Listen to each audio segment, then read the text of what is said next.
जी, मेरे को भी पता चला। चलिए, good evening all of you and in today's class I am going to discuss the budget. Budget के बारे में जो भी हम डिस्कस करने वाले हैं, ठीक है। बजट का जो लेक्चर है वो लंबा रहने वाला है। आज जितना भी कंप्लीट हो गया, ठीक है, बट आज ये कंप्लीट अभी भी नहीं है। इसके ऊपर जो मेरा फाइनल लेक्चर कल होगा, बजट के ऊपर जो भी नई नई प्रोविजंस जो आई हैं, आप साइड बाय साइड अपनी कॉपी पे मेन पॉइंट्स जॉट डाउन करते रहिए। ये फाइल मैं आपके साथ शेयर कर दूंगा, ठीक है। बहुत बड़ी फाइल है, मैं शेयर कर दूंगा आपके साथ। But let's start the introduction to the vision and policy direction of budget 2026. So, the budget 2026 reflects a carefully structured policy and approach aimed at strengthening India's long-term economic foundation. तो इस बार के budget के अंदर कुछ नया धमाका नहीं हुआ। अगर आप देखेंगे कि पिछले 2 सालों के बजट के अंदर पहले 2021-22 के अराउंड कॉरपोरेट जो सेक्टर है, जो हमारी बड़ी बड़ी कंपनीज है, उनके लिए टैक्स रिडक्शन हमने जो गवर्नमेंट ने की थी tax reduction. And last to last year जो है, आपने लास्ट ईयर आपने देखा होगा कि इनकम टैक्स स्लैब्स के अंदर गवर्नमेंट ने चेंजेस किए थे, जो कॉमन पर्सन को रिलैक्सेशन मिली थी। बट इस साल के बजट के अंदर आपको ऐसा कुछ देखने को नहीं मिलेगा कि कॉमन मैन के लिए कोई टैक्स रिडक्शन हो गया हो, या फिर कोई नया इनिशिएटिव इस लाइन के अंदर कि गवर्नमेंट जो है अपने टैक्सेस कम कर रही हो। इस लाइन के अंदर आपको ऐसा कोई इनिशिएटिव देखने को नहीं मिलेगा। रादर 2026 के अंदर गवर्नमेंट जो बजट लेके आई है, it is for the long term economic foundation rather than offering the, क्या लिखा है यहाँ पर, शॉर्ट टर्म रिलीफ मेजर्स। कोई शॉर्ट टर्म रिलीफ मेजर्स नहीं दिए इस बार। फाइनेंस मिनिस्टर जो है निर्मला सीतारमन, उनका ये 9th कॉन्जिक्यूटिव बजट था, ठीक है, 9th बजट जो उन्होंने प्रेजेंट किया है। And it focused on productivity enhancement, employment generation. तो किस किस जो है सेक्टर्स पे फोकस किया गया है? Productivity enhancement, employment generation, infrastructure expansion के ऊपर फोकस किया गया है, ग्लोबल इंटीग्रेशन के ऊपर, इंक्लूसिव ग्रोथ के ऊपर फोकस किया गया है। एंड इस बजट के अंदर जो है, जो द कोर ऑब्जेक्टिव जो है, ये दो कोर ऑब्जेक्टिव जो हैं आपके जो फाइनेंस मिनिस्टर है, उन्होंने ये दो कोर ऑब्जेक्टिव्स बताए थे कि हमारा मेन ऑब्जेक्टिव है इंक्रीजिंग द प्रोडक्टिविटी, एंड दूसरा है जनरेटिंग लार्ज स्केल एम्प्लॉयमेंट। तो इंक्रीजिंग द प्रोडक्टिविटी कैसे? Increasing productivity across the economy so that India can produce more efficiently with available resources, and generating large scale employment opportunity through sectoral expansion, infrastructure growth and skill development. skill development के through जो है large scale employment generation की जाएगी। तो उन्होंने ये बताया, जो बजट के अंदर जो हमने ये चीज देखने को मिली, that India should remain deeply connected with the global markets, कि हमें ग्लोबल मार्केट के साथ कनेक्टेड रहना चाहिए, दूसरे देशों के साथ एफटीएस करने चाहिए हमें। Expand exports of goods and services, India को अपने गुड्स एंड सर्विसेज का एक्सपोर्ट बढ़ाना चाहिए। And long term foreign investment जो है इंडिया के अंदर आनी चाहिए to strengthen the economic stability of India, economic stability को बढ़ाने के लिए। What the budget deliberately avoids, इस बार के बजट में क्या क्या नहीं मिला हमें? मेजर इनकम टैक्स कट्स नहीं मिले हमें, ठीक है, एंड ना ही मेजर कॉर्पोरेट टैक्स रिडक्शन देखने को मिली है, जो कि पिछले 2-3 सालों में देखने को मिली थी। नाउ प्राइमरी फोकस जो है वो हमारा इस बार का जो बजट के अंदर है, वो है infrastructure development through capital expenditure. तो रेवेन्यू एक्सपेंडिचर और कैपिटल एक्सपेंडिचर में हमने वैसे भी डिस्कशन की थी। कैपिटल एक्सपेंडिचर वो होता है जिससे सेंट्रल पिलर जो है बजट का कैपिटल एक्सपेंडिचर है, and it is the long term assets, long term asset जो बनाई जाती हैं, जैसे रोड्स, हॉस्पिटल्स, जैसे, ठीक है, ब्रिजेस, और आपके एजुकेशन इंस्टीट्यूशंस, रेलवेज, पोर्ट्स जो हैं। तो railways, ports, roads, industrial and freight corridors and national waterways, आप देखेंगे मैंने हर एक चीज को कवर किया आज बजट के अंदर। जो आप देखेंगे कि इंडिया के अंदर न्यू फ्रेट कॉरिडोर्स कहाँ बनाए जाने वाले हैं, नेशनल वाटरवे कहाँ से, जो नए रूट्स लॉन्च किए गए वो कौन से हैं, पोर्ट्स कौन से आने वाले हैं नए, वो हम सब देखेंगे। इस बार का आप ये नोट डाउन करिए प्लीज, इस बार का गवर्नमेंट का कैपिटल एक्सपेंडिचर कितना रहने वाला है। कैपिटल एक्सपेंडिचर आप समझ ही गए हैं कि किसके ऊपर गवर्नमेंट स्पेंड करने वाली है। तो आप देख सकते हैं इस बार का कैपिटल एक्सपेंडिचर 2026-27 का 12.2 लाख करोड़, 12.2 लाख करोड़ रहने वाला है, representing a major commitment to infrastructure development. तो कैपिटल एक्सपेंडिचर गवर्नमेंट क्यों करती है? प्राइवेट कैपिटल एक्सपेंडिचर अभी कम हो रहा है, because of the global instability, क्योंकि आपको पता है वॉर चल रही हैं, ट्रेड सैंक्शंस लग रहे हैं, तो जो प्राइवेट कंपनीज है ना, वो नई नई फैक्ट्रीज और नई नई, क्यों वो भी कैपिटल एक्सपेंडिचर करते हैं। प्राइवेट कंपनी ने नया प्लांट लगा दिया इंडिया के अंदर, तो वो भी एक कैपिटल एक्सपेंडिचर है, प्राइवेट कैपिटल एक्सपेंडिचर है। गवर्नमेंट कैपिटल एक्सपेंडिचर इसलिए कर रही है क्योंकि प्राइवेट जो इन्वेस्टमेंट है अभी फॉर द टाइम बीइंग वो कम है।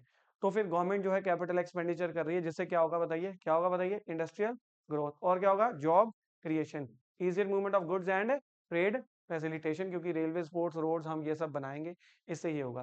तो ये फिगर आपके लिए नोट डाउन करनी इंपॉर्टेंट है, क्योंकि लास्ट टू लास्ट ईयर या लास्ट ईयर कितना था वो भी अभी हम चेक करेंगे।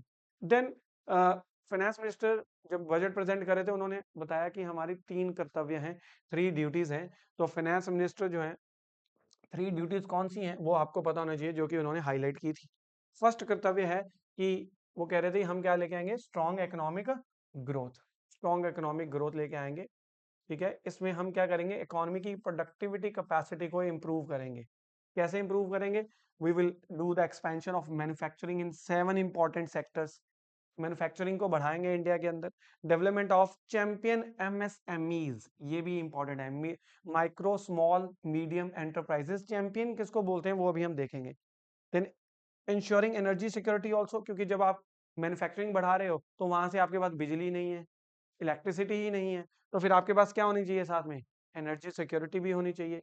देन कह रहे हैं कि जो ओल्ड इंडस्ट्रीज इंडिया में थी, जो बंद हो चुकी थी किसी कारण वजह से, हम उसको रिवाइवल करेंगे, इंफ्रास्ट्रक्चर एक्सपेंशन करेंगे। ये हमारा फर्स्ट कर्तव्य है कि स्ट्रॉन्ग इकोनॉमिक ग्रोथ इंडिया में होनी चाहिए। और ये कैसे आएगी, by improving the manufacturing, by giving the energy security, by giving the by improving the infrastructure expansion. ये सब तरीकों से ये चीज जो है अचीव की जाएगी। लेकिन सेकंड कर्तव्य क्या है, building the human capacity and skills. तो ह्यूमन कैपेसिटी जो है, जैसे आप यहाँ देख रहे हैं, तो इनकी स्किल जनरेशन करनी है। स्किल जनरेशन, स्किल जनरेशन क्यों करनी है, क्योंकि जब ये स्किलफुल होगा हमारे इंडिया का ह्यूमन कैपिटल, जो हमारे इंडिया के अंदर लोग हैं, जो वर्किंग क्लास है, अगर वो स्किलफुल होंगे तो उनको जॉब्स मिलेंगी, और वो जॉब्स मिलेंगी तो वो इकोनॉमी के अंदर कंट्रीब्यूट कर पाएंगे। सो सेकंड कर्तव्य है building human capacity and skills. Budget places emphasis on services sector and skill development in fields like health care and medical tourism, animal husbandry and, इसको तो आप नोट डाउन करिए, इसकी फुल फॉर्म आपको आ सकती है एवीजीसी। ये नया नया आया है, बेसिकली नया कॉन्सेप्ट है, जिसके अंदर गवर्नमेंट जो है इस बार बजट के अंदर फोकस कर रही है। एवीजीसी, जिसकी बहुत बड़ी मार्केट इंडिया में बनने है और आने वाले टाइम में पोटेंशियल भी बहुत है। AVGC is animation, VG means visual, V means visual effects, and G मतलब गेमिंग, एंड सी मतलब comics. Animation, visual effects, gaming, comics. तो इसके अंदर भी गवर्नमेंट ट्रेनिंग देने वाली है ह्यूमन कैपिटल स्किल डेवलपमेंट करने के लिए। नाउ थर्ड कर्तव्य इज, तो पहला कर्तव्य क्या था बताइए, स्ट्रॉन्ग इकोनॉमिक डेवलपमेंट। दूसरा क्या है, human capacity development, skill improvement करनी है। और थर्ड क्या है, इंक्लूसिव डेवलपमेंट। इंक्लूसिव मतलब सबको साथ लेके चलना है, कोई भी पीछे ना रह जाए। Third duty ensures development benefit जो है, जो भारत जो है विकसित हो रहा है, ठीक है, भारत की अर्थव्यवस्था इंप्रूव हो रही है, तो the benefit should reach the vulnerable and marginalised groups through, कैसे, through measures to increase farmers income. Farmer income बढ़ानी है, कैसे बढ़ानी है, तो फार्मर इनकम फिशरीज के अंदर बहुत ज्यादा फोकस किया गया है इस बार, फिशरीज के थ्रू, एनिमल हस्बेंड्री के थ्रू, और इवन फार्मर वेलफेयर स्कीम्स जो हैं, जैसे किसान सम्मान निधि स्कीम। किसान सम्मान निधि स्कीम जो है आपको, किसान सम्मान निधि, किसान सम्मान निधि स्कीम, इसके अंदर 6,000 रुपीज पर एनम जो है किसानों को दिए जाते हैं टू सपोर्ट देयर इनकम। ठीक है, तो 6,000 रुपीज दिए जाते हैं, 2,000 की एक इंस्टॉलमेंट, फिर 2,000 की एक इंस्टॉलमेंट, और फिर 2,000 की एक इंस्टॉलमेंट, ऐसे करके दिए जाते हैं किसान सम्मान निधि स्कीम। तो आप देखिए, इंक्लूसिव डेवलपमेंट में major to increase farmers income, then support for the persons with, इनके दिव्यांग, ठीक है, इनके लिए भी बजट के अंदर जी जो है कुछ मेजर्स लिए गए हैं। Then assistance for vulnerable populations, ठीक है, एसटीज हो गए, scheduled tribes, provisions for assistive devices, तो जैसे ये पर्संस विद डिसेबिलिटीज हैं, इनके लिए जो असिस्टिव डिवाइसेस हैं, जिसको हेयरिंग प्रॉब्लम है, तो हेयरिंग इम्पेयरमेंट है उनके लिए, या जो जिनको विजुअल इम्पेयरमेंट है उनके लिए कुछ ऐसी, मेंटल हेल्थ के ऊपर बहुत फोकस किया गया है इस बार, and livelihood and skill training के ऊपर इस बार गवर्नमेंट ने बजट के अंदर बहुत ज्यादा एम्फेसिस दिया।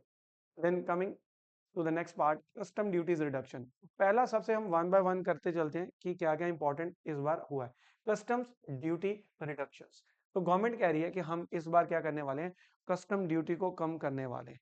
कस्टम ड्यूटी को कम करने से क्या होगा बताइए, टू प्रमोट द, क्या लिखा है यहाँ पर, एक्सपोर्ट्स। अब आपके माइंड में, और एनर्जी ट्रांजिशन को भी प्रमोट करना है।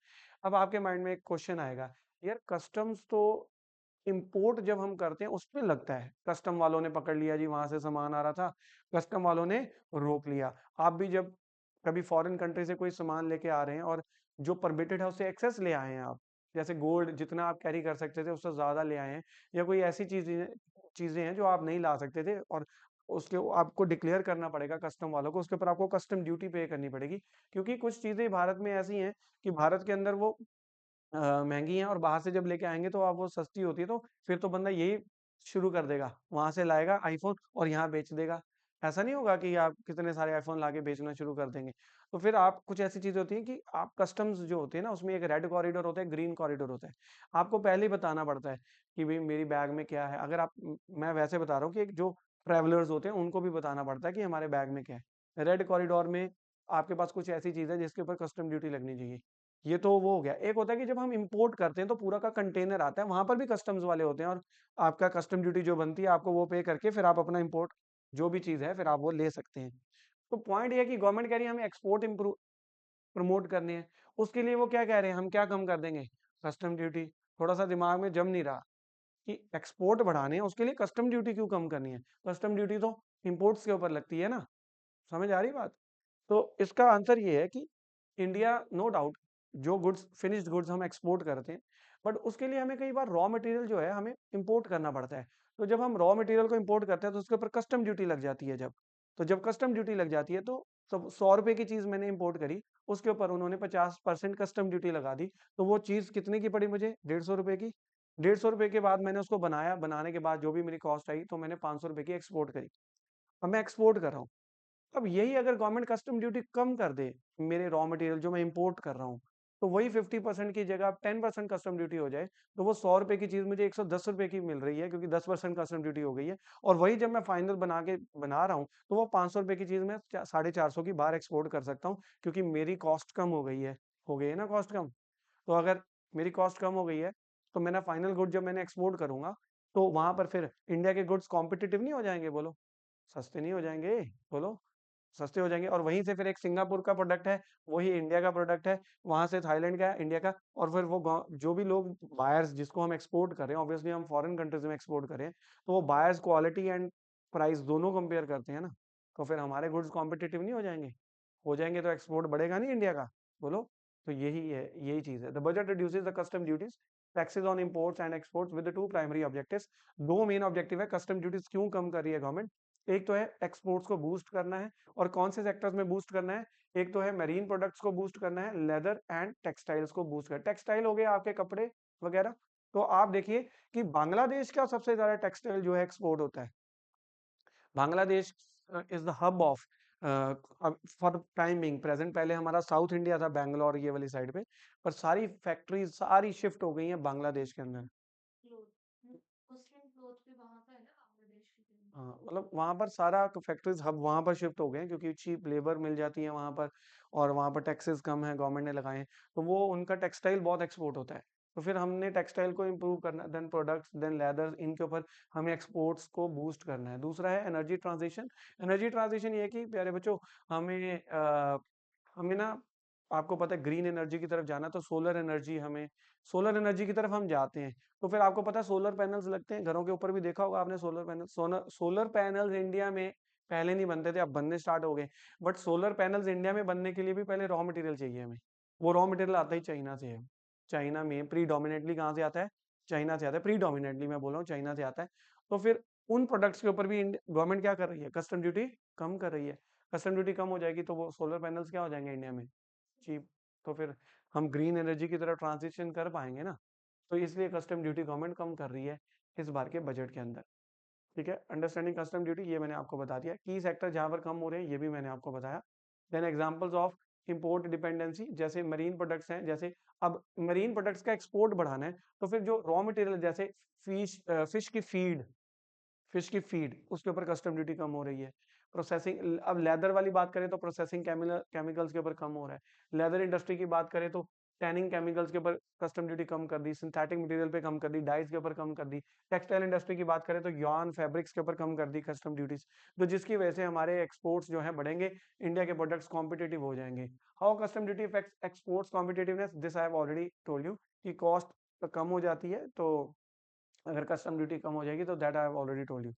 Then budget measure, objective of the measure, this we have seen, I will not do this. Energy transition, ये भी मैंने आपको बता दिया कि भाई कुछ सोलर एनर्जी, इलेक्ट्रिक व्हीकल्स और बैटरीज जो हैं, जिसमें lithium cell, solar wafers, battery materials, EV components जितने भी हैं, वो हम सब पे कस्टम ड्यूटी कम करने वाले हैं। पहले हाई कस्टम ड्यूटी लगती थी, जिसकी वजह से ग्रीन टेक्नोलॉजी एक्सपेंसिव थी इंडिया के अंदर। अब reduction in duty solar panels के ऊपर, बैटरीज के ऊपर, ईवी प्रोडक्शन चीपर होने वाली है इंडिया में। Faster adoption of clean energy जो है, लोग जो है सोलर पैनल्स जब लगवाएंगे तो अब वो थोड़े से चीप पड़ेंगे। Development of rare earth corridor, this is another important aspect in this budget. Rare earth corridor, तो आप इसके अंदर जो 4 स्टेट्स हैं ना, उनका नेम आपको पता होना चाहिए कि रेयर अर्थ कॉरिडोर कहाँ बनाने जा रही है गवर्नमेंट, और बेसिकली ये है क्या। रेयर अर्थ एलिमेंट्स अगर आप देखेंगे तो आपको देखने को मिलेगा कि कुछ रेयर अर्थ एलिमेंट्स होते हैं, लिथियम, कोबाल्ट, और कुछ ऐसे रेयर अर्थ एलिमेंट्स होते हैं जो इजीली नहीं मिलते। सबसे ज्यादा रेयर अर्थ एलिमेंट्स इस टाइम प्रीडोमिनेंटली जिसका कब्जा है वो चाइना का है, और प्रोसेसिंग भी उसको चाइना के पास ही टेक्नोलॉजी है। एक तो है निकालना, निकालने के बाद प्रोसेस करके उसको प्रोडक्ट बनाना, वो भी चाइना के ही पास है। तो processing technology as well as rare earth elements China में सबसे ज्यादा इस अभी फॉर द टाइमिंग पाए जाते हैं। तो वो उसको एज अ वेपन की तरह यूज कर रहा है। उसने यूएस को बोल दिया कि हम आपको एक्सपोर्ट नहीं करेंगे। We are also dependent, heavily dependent upon China. China आज हमें बंद कर दे तो हमारे पास सेमीकंडक्टर बंद हो जाएंगे आने, जितने भी जो है हमारा ईवी ट्रांजेक्शन वो भी हमारी उसके ऊपर इम्पैक्ट हो जाएगी।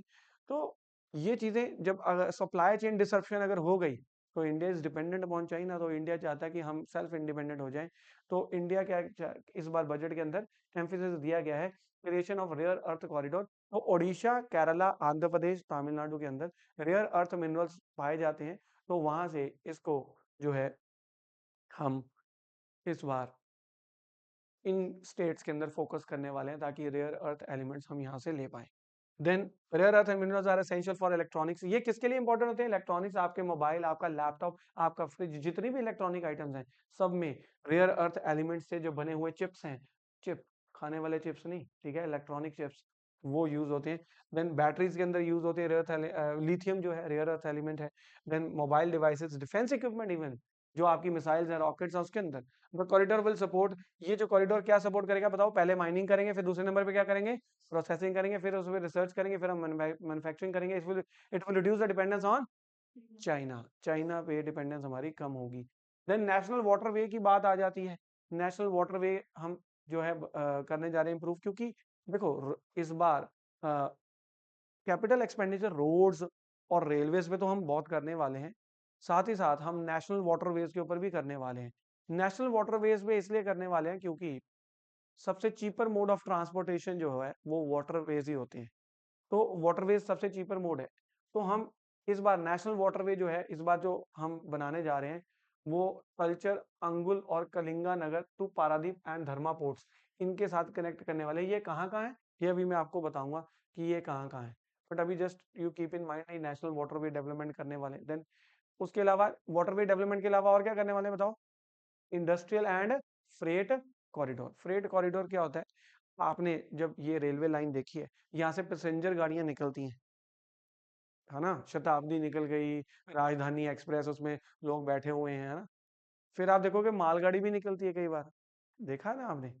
तो जब सिंगल ट्रैक है हमारे पास, तो उसी ट्रैक पे हाँ जो है एक पैसेंजर ट्रेन भी निकलती है, और उसी ट्रैक पे एक फ्रेट ट्रेन भी निकलती है। उसमें पैसेंजर ट्रेन को प्रायोरिटी दी जाती है। फ्रेट ट्रेन तो 5 घंटों में सिर्फ 10-15 किलोमीटर ही आगे जाएगी, उसको साइड पे लगा देते हैं, पीछे से पासिंग दो जी, पासिंग दो जी पीछे से। तो पैसेंजर ट्रेन वो आपको पता ही है, उनको प्रायोरिटी दी जाती है। इसकी वजह से हमारा फ्रेट ट्रेवल जो है, हमारे गुड्स ट्रेवलिंग बहुत डिलेड है, बहुत धीरे धीरे चलेगी। मालगाड़ी बहुत धीरे धीरे चलती है, उसको साइड लगा देते हैं पीछे से, पहले क्रॉसिंग दो, फिर उसको ऐसे ऐसे करते रहते हैं। जब डेडिकेटेड फ्रेट कॉरिडोर होगा, मतलब जो मालगाड़ी की पटरी अलग है और दूसरी की पटरी अलग है, तो जब मालगाड़ी की पटरी अलग है तो हमारा लॉजिस्टिक इंप्रूव नहीं हो जाएंगे, बोलो हो जाएंगे ना।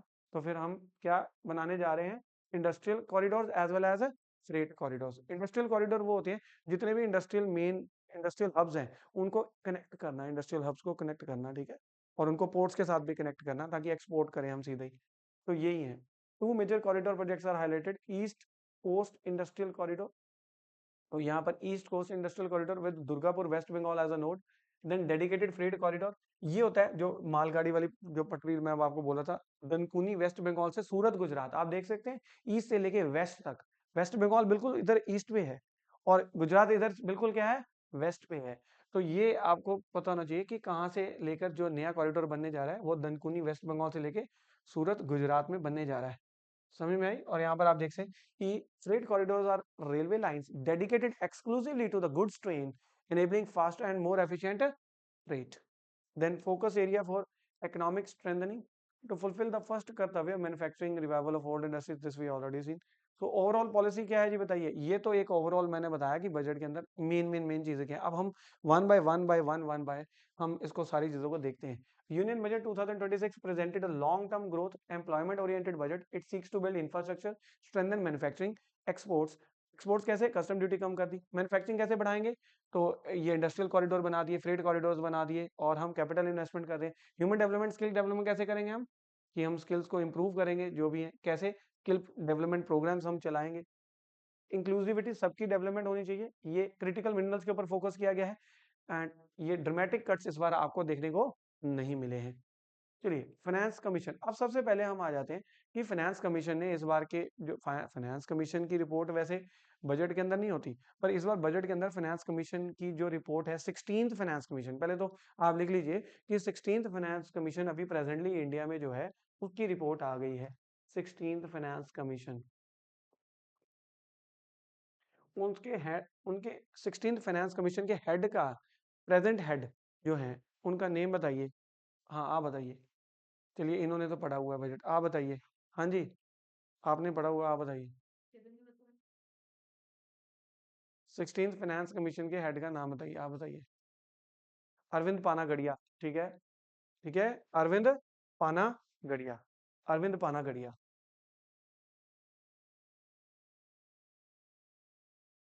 अरविंद पाना गड़िया, अरविंद पाना गड़िया।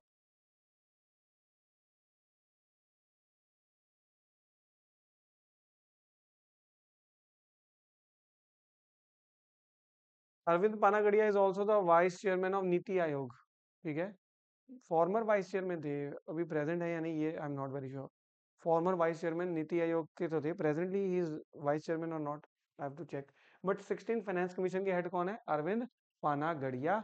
ही वाज द, अभी तो फिर आप यही मान के चलिए कि farmer vice chairman of NITI Aayog. NITI Aayog ने किसको रिप्लेस किया था, प्लानिंग कमीशन को। पहले आप पता ना 5 ईयर प्लान आते थे ना उसको। तो अब पॉइंट ये है कि 16 फाइनेंस कमीशन की रिपोर्ट बजट के अंदर जो है कोट की गई है, और फाइनेंस कमीशन ने क्या बोला है। फाइनेंस कमीशन का पहले प्यारे बच्चों आप समझ लीजिए कि काम क्या होता है। फाइनेंस कमीशन का काम ये होता है कि इंडिया के अंदर जितने रेवेन्यू है, जितना रेवेन्यू इकट्ठा होता है थ्रू टैक्सेस, वो सारा revenue government, central union government के पास जाता है, और यूनियन गवर्नमेंट वो रेवेन्यू जो है डिस्ट्रीब्यूट करती है विद द स्टेट्स। स्टेट्स के साथ डिस्ट्रीब्यूट करेंगे कि नहीं, उसको बोलते हैं फिस्कल फेडरलिज्म। क्या बोलते हैं, फेडरलिज्म तो आपको पता ही है। Federalism means the division of powers between states and the union, बोलो यस और नो। एंड फिस्कल फेडरलिज्म क्या होता है, fiscal federalism is division of the revenue, the share और टैक्सेस विद द स्टेट्स। समझ में आई बात। अच्छा ये टर्म्स आपको पता होना चाहिए, फिस्कल फेडरलिज्म क्या होता है। और ये पता है आपको व्हाट इज फिस्कल कंसोलिडेशन, आपको तो बजट आपने पढ़ा है, फिस्कल कंसोलिडेशन। आप चलो ये बता दो, फिजिकल डेफिसिट, फिजिकल सरप्लस।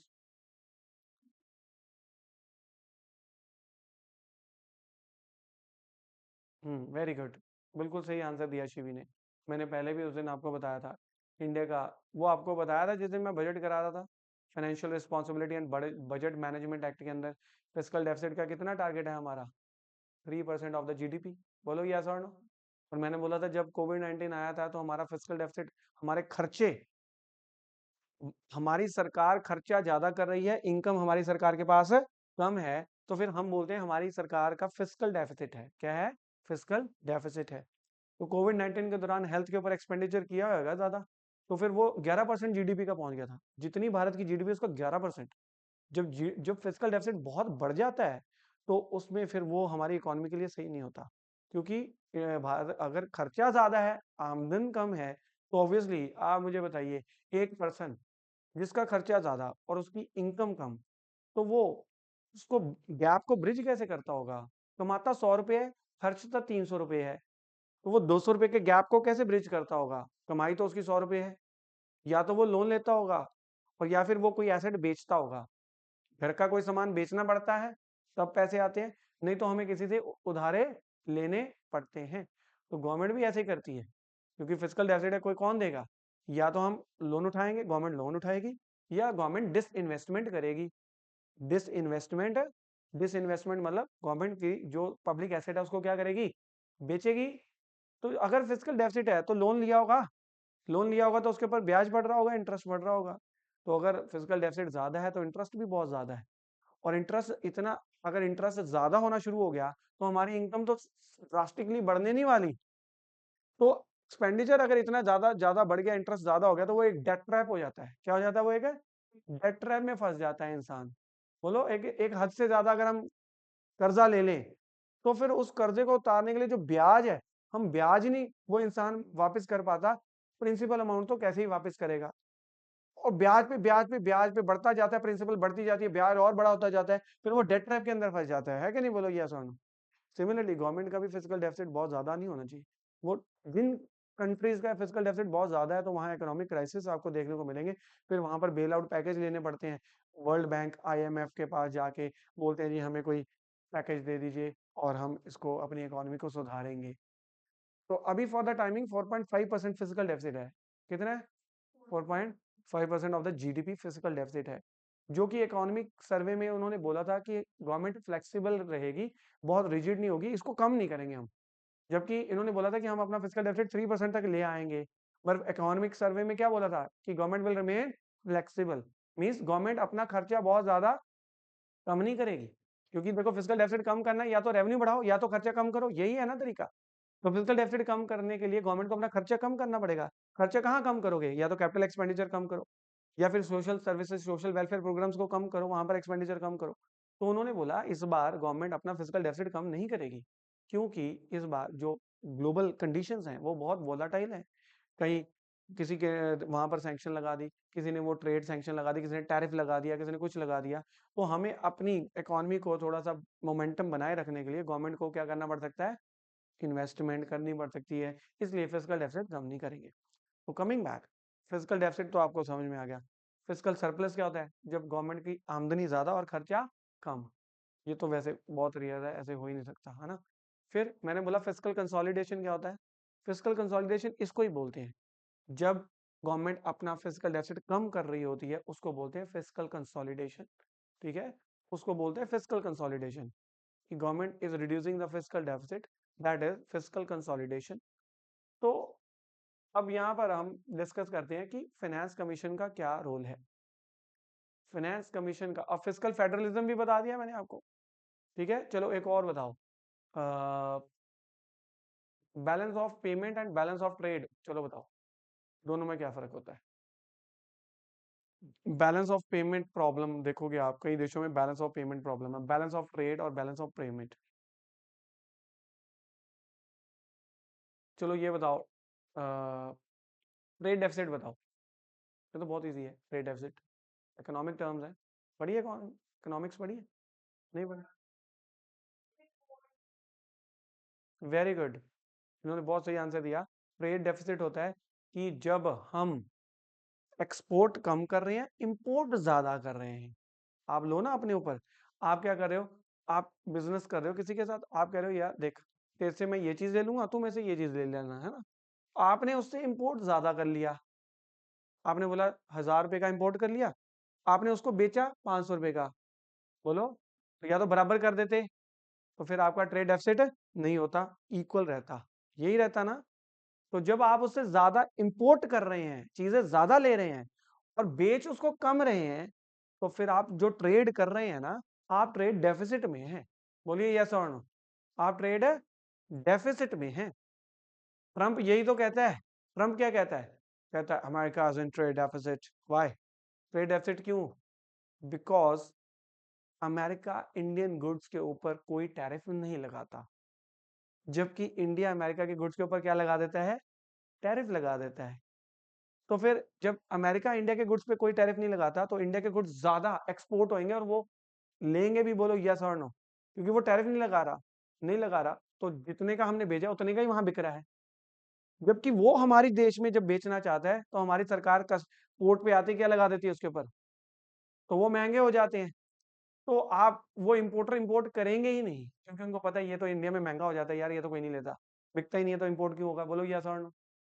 तो फिर वो इसीलिए कहता है कि हमारा ट्रेड डेफिसिट है इंडिया के साथ, और भी कई देशों के साथ अमेरिका का ट्रेड डेफिसिट। हमारा अमेरिका के साथ ट्रेड सरप्लस है, मैं आपको बता दूं। अब तो टैरिफ्स के बाद क्या सिचुएशन है, ये मुझे डेटा नहीं पता है।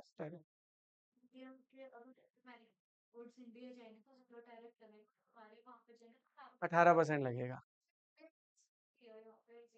अब इसके ऊपर तो मैं अब पॉलिटिक्स में चला जाऊं, किसके ऊपर चला जाऊं, वो तो मैं नहीं जाना चाहता अभी। ये इनकी बात ठीक है। ट्रंप ने हमारे गुड्स के ऊपर 50% टैरिफ लगा दिया था। 25 लगाया था कि आप हमारे गुड्स पे लगाते हो, तो हमने आप पे लगा दिया। और 25 लगा दिया था कि आप रशिया से ऑयल खरीदते हो, तो हमने वो लगा दिया। 50 हो गया टोटल। वो 50 हो गया। अब मोदी जी की अभी बातचीत हुई है, तो ट्रंप ने कितना रिड्यूस करके कितना कर दिया है? 18%। अब इंडियन गुड्स जब अमेरिका में जाएंगे तो 18% टैरिफ लगेगा।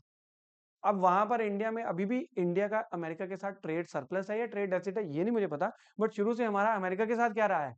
Trade surplus. ठीक है, ट्रेड सरप्लस ही रहा है, हम ज्यादा उनको एक्सपोर्ट करते रहे हैं। और हमारे ना वो ये अमेरिका की एक वो एक पॉलिसी रही है। आ, वो मेरे को माइंड से स्किप हो रहा है वो। बताऊंगा आपको कि अमेरिका काफी देशों के ऊपर, जो डेवलपिंग देश है ना, उनको वो कहता है कि ये डेवलपिंग देश है, इनके ऊपर मैं टैरिफ नहीं लगाता, इनको ऐसे ही बेचने दो। इंडिया डेवलपिंग देशों में आता है, इसलिए नहीं लगा रहा था वो। बाद में उसने ये बोला कि नहीं, इंडिया पे लगना चाहिए अब।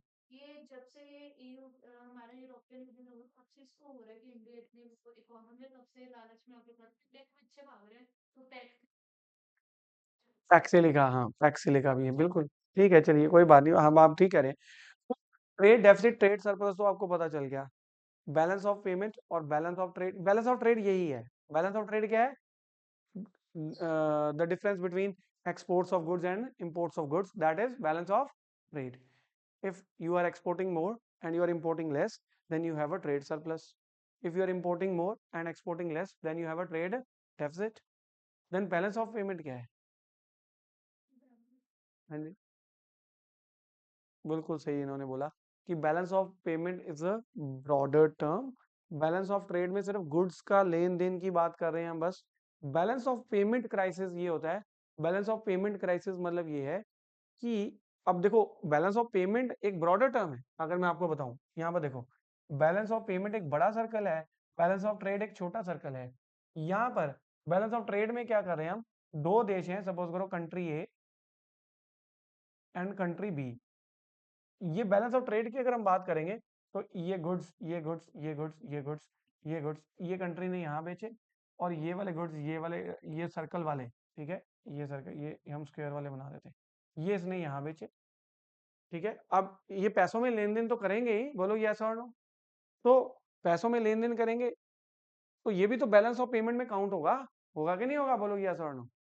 हम तो अगर सिर्फ इसको गुड्स की वैल्यू में देखेंगे कि कितने गुड्स हमने बेचे, कितने लिए, उसको हम बोल देते हैं बैलेंस ऑफ ट्रेड, कि कितना ज्यादा बेचा, कितना कम बेचा। जब हम बैलेंस ऑफ पेमेंट की बात करते हैं, अब देखो ये गुड्स, सपोज करो टोटल मैं बोलूं कि यार हमने ना इतना स्टील एक्सपोर्ट किया, steel 100 metric ton steel export किया, और वहां से हम पोर्ट हमने 20 मेट्रिक किया, तो फिर हमारा ट्रेड सरप्लस ही होएगा।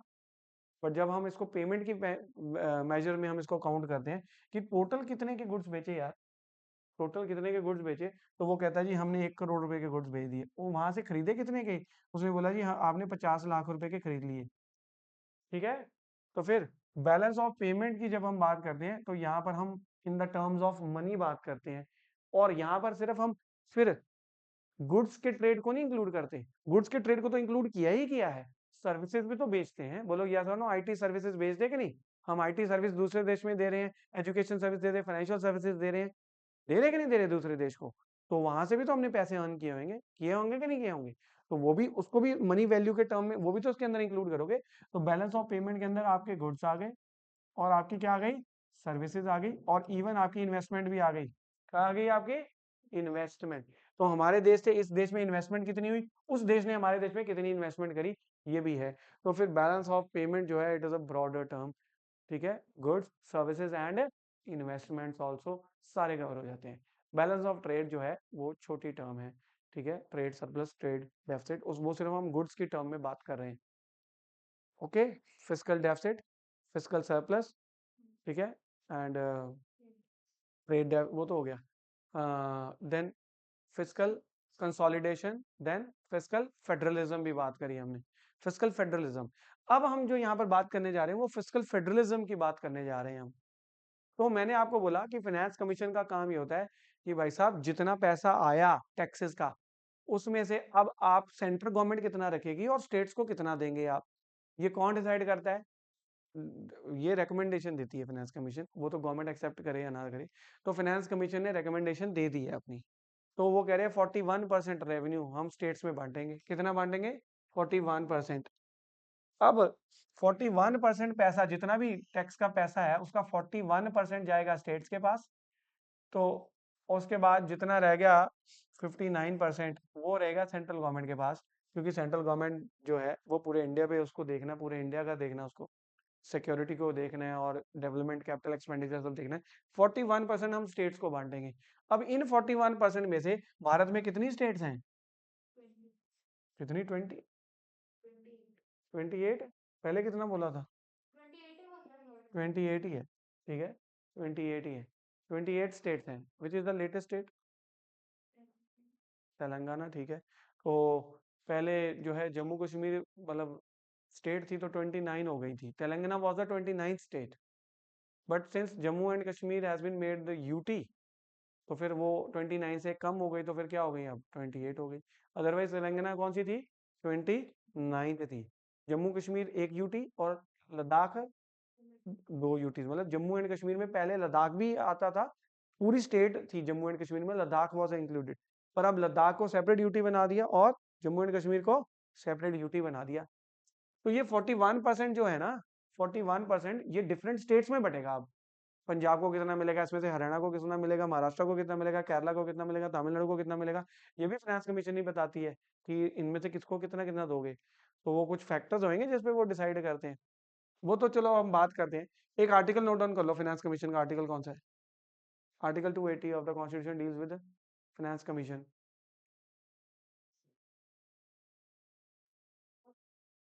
Article 280 of the constitution deals with finance commission. अब आप एक चीज ध्यान से समझो, इस बार फाइनेंस कमीशन ने रिपोर्ट में ये बोला है कि हम सेंट्रल गवर्नमेंट के रेवेन्यू बढ़ा नहीं सकते, हम सेंट्रल गवर्नमेंट का रेवेन्यू हम नहीं बढ़ा सकते, क्योंकि फाइनेंस कमीशन रेवेन्यू कैसे बढ़ाती है? वो कोई टैक्स लगाने की अथॉरिटी थोड़ी है कि नया टैक्स लगा दो जी, वो तो गवर्नमेंट का डोमेन है, गवर्नमेंट डिसाइड करती है कि गवर्नमेंट को न्यू टैक्स लगाना है या नहीं लगाना। फाइनेंस कमीशन फिर सेंट्रल गवर्नमेंट का रेवेन्यू कैसे बढ़ाती है? सेंट्रल गवर्नमेंट का रेवेन्यू कैसे बढ़ाती है?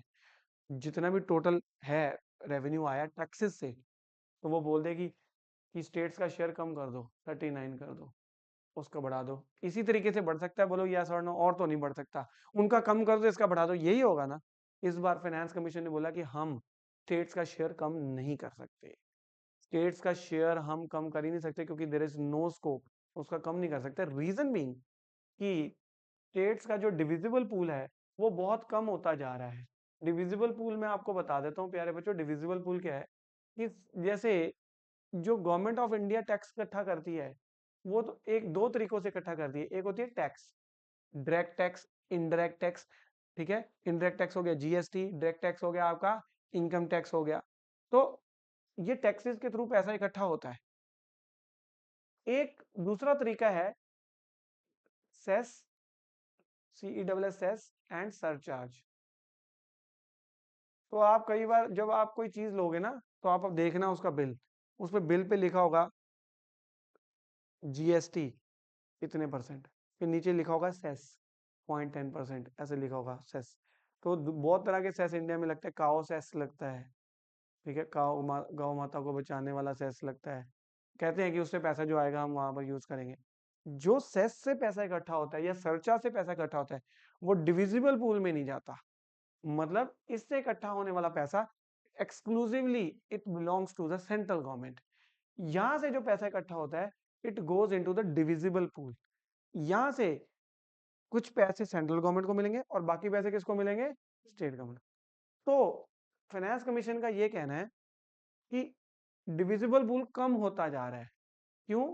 क्योंकि वो कहते हैं सपोज करो कि 100 रुपए टैक्स से इकट्ठे हुए, मीन्स इससे इससे इससे, ठीक है, 100 रुपए इकट्ठे हो गए।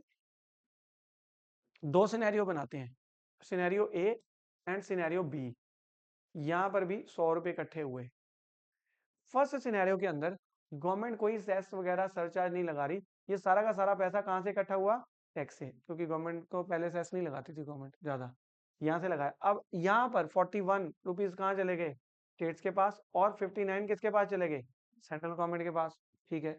अब यहां पर जो दूसरा सिनेरियो है, आज का सिनेरियो, वो ये है कि सेंट्रल गवर्नमेंट जो है 100 रुपए इकट्ठे कर रही है, तो उसमें से सिर्फ 70 रुपीज टैक्स के थ्रू इकट्ठा कर रही है, और 30 रुपीज कैसे इकट्ठा कर रही है? Cess and surcharge.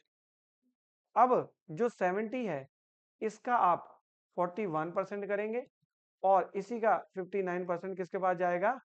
किसके पास जाएगा?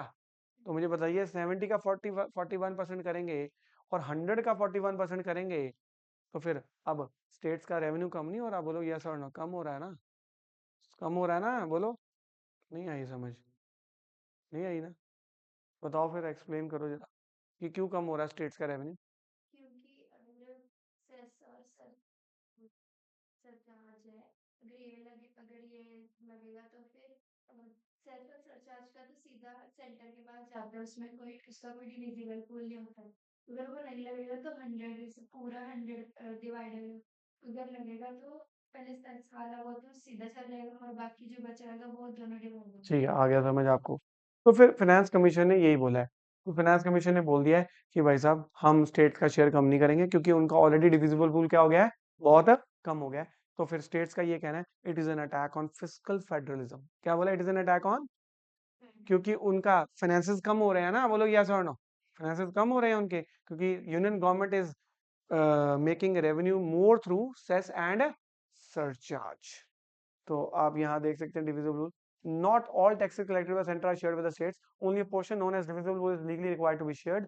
Taxes contributing to the divisible pool include income tax, GST, corporate tax, and custom duties. States receive a predetermined percentage of this pool. कितना currently कितना अभी?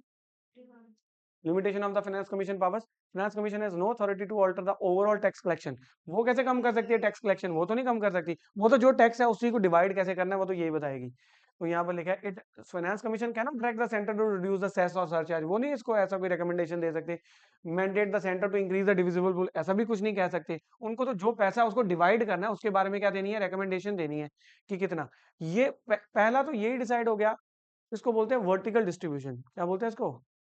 Vertical distribution. सेंटर के पास 59 और नीचे कितना चला गया? 41, 59।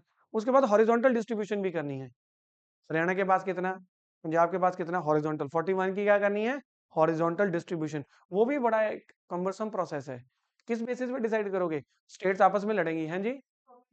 तो इनका कहना है कि सर पॉपुलेशन ज्यादा होगी तो उनको फिर थोड़ा सा ज्यादा शेयर मिलना चाहिए, क्योंकि वो लोग वहां ज्यादा, उनके वेलफेयर वेलफेयर एक्टिविटीज करने के लिए स्टेट्स को पैसा चाहिए। बोलो यही कह रहे हैं। तो ये कंटेंशन इनकी जो है, इसको काउंटर किया सदर्न स्टेट्स ने। सदर्न स्टेट्स ने बोला कि ये तो भाई अजीब हमें पनिशमेंट मिल रही है। उन्होंने बोला हमने पॉपुलेशन कंट्रोल मेजर्स सबसे अच्छे हमने लगाए, हम दो हमारे दो पॉपुलेशन कंट्रोल मेजर्स। कि पॉपुलेशन जो सबसे ज्यादा कंट्रोल हुई वो कहाँ हुई? सदर्न स्टेट्स में। और नदन में अगर आ जाओ, यूपी बिहार में कितने फर्टिलिटी रेट? कितना कितना फर्टिलिटी रेट? अभी तो वैसे हर जगह कम हो रहा है, बट फर्टिलिटी रेट मतलब पूरे जब रिप्रोडक्टिव एज के दौरान एक वुमेन कितने बच्चों को जन्म देती है, तो फर्टिलिटी रेट अगर आप देखेंगे तो यहाँ पर नदर्न स्टेट्स में ज्यादा है, तो ऑब्वियसली पॉपुलेशन कहाँ बड़ी होगी ज्यादा, यूपी बिहार इधर से बड़ी होगी। तो ये हो गया कि एक तो आप अच्छी पॉलिसीज ना लेके आइए, आप निकम्मापन दिखाइए, उसके बाद आपको अवार्ड मिल रहा है, लो भैया तुम ज्यादा शेयर ले लो, और जिन्होंने अच्छा काम किया उनको बोलो तुम्हारी पॉपुलेशन कम है तुम्हें शेयर कम, चलो हो गया, ये तो अच्छी बात है। हमें तो आप पनिश कर रहे हो अच्छा काम करने के लिए, है क्या नहीं? बट फिर वही, इसको अगर ऐसा करने लग जाती गवर्नमेंट, उससे एक और इम्प्लीकेशन है कि अगर पॉपुलेशन कम है तो फिर राज्यसभा के अंदर रिप्रेजेंटेशन लोकसभा के अंदर और कम हो जाएगी, क्योंकि हमारे यहाँ पर आपको पता 10 लाख के पीछे एक रिप्रेजेंटेटिव होता है ना। तो जिन स्टेट्स में पॉपुलेशन बढ़ती जाएगी वहां के एमपीज बढ़ते जाएंगे, और उस स्टेट के अंदर जिस पार्टी का दबदबा दबदबा होगा, यूपी बिहार में जिसका दबदबा होगा, और गुजरात और राजस्थान, ये बहुत बड़ी, मध्य प्रदेश, इनमें जहां पर है, इसी इसी जिस पार्टी का इन यहाँ कब्जा है, उसी पार्टी का मुख्यमंत्री है, ओ प्रधानमंत्री, नॉट मुख्यमंत्री, कौन है? प्रधानमंत्री, प्राइम मिनिस्टर। तो अब आगे चलते हैं जी। Cess and surcharge impact on state share. Cess and surcharge are taxes levied by centre that do not form the part of the divisible pool, जैसे education cess, health cess, road infrastructure cess, income tax surcharge, ये जो है divisible pool है। Decline in shareable tax revenue आप देख सकते हैं 2014-15 में जितना भी टोटल रेवेन्यू था 89% जो था वो डिविजिबल पूल में जाता था। तो 100 रुपए अगर इकट्ठे हो रहे हैं तो 89 रुपए डिविजिबल पूल में जा रहे हैं, उसमें से 41% स्टेट को मिल रहे हैं, बाकी कितने को मिल रहे हैं? सेंट्रल गवर्नमेंट को। 2020 में डिविजिबल पूल कितना हो गया है? मतलब 100 रुपए में से अब सिर्फ मान के चलो 80 रुपए वो कहाँ जा रहे हैं? डिविजिबल पूल में। जबकि पहले कितने जा रहे थे? 90 लगभग जा रहे थे ना। तो फिर फिजिकल फेडरलिज्म के ऊपर अटैक है कि नहीं? बोलो जल्दी से बोलो। यहाँ पर मैंने एग्जांपल भी दे दी है 100 रुपए वाली, ये आप, फाइनेंस कमीशन ने वार्निंग दी है कि हम इससे ज्यादा रिड्यूस नहीं कर सकते। चलिए जी, आगे। अब इस इन्होंने ना डिफरेंट स्टेट्स के अंदर जो है कैसे पैसे बांटे जाते हैं, हॉरिजॉन्टल डिस्ट्रीब्यूशन, वो भी बताया है। कह रहे हैं कि सबसे पहले डेमोग्राफिक परफॉर्मेंस देखेंगे, पॉपुलेशन, और पहला देखेंगे हम, क्या देखेंगे? पॉपुलेशन। मतलब ये फैक्टर्स पे डिसाइड होता है कि किस स्टेट को कितना पैसा मिलेगा। सबसे पहला फैक्टर क्या है? तो पहले पॉपुलेशन का जो वेटेज थी, जैसे आपके एग्जाम के अंदर वेटेज है ना, मैथ्स की वेटेज 10% है, उसकी वेटेज इतनी है ना, तो वैसे ही बजट पैसे जब मिलने स्टेट्स को, तो उनको दिखाना पड़ता है कि पॉपुलेशन कितनी है। पॉपुलेशन की वेटेज कितनी थी पहले, अब कितनी हो गई है? तो मतलब जहां ज्यादा पॉपुलेशन उन स्टेट्स को ज्यादा पैसा मिलेगा, क्योंकि पॉपुलेशन की वेटेज बढ़ा दी है इस बार। बोलो यस और नो?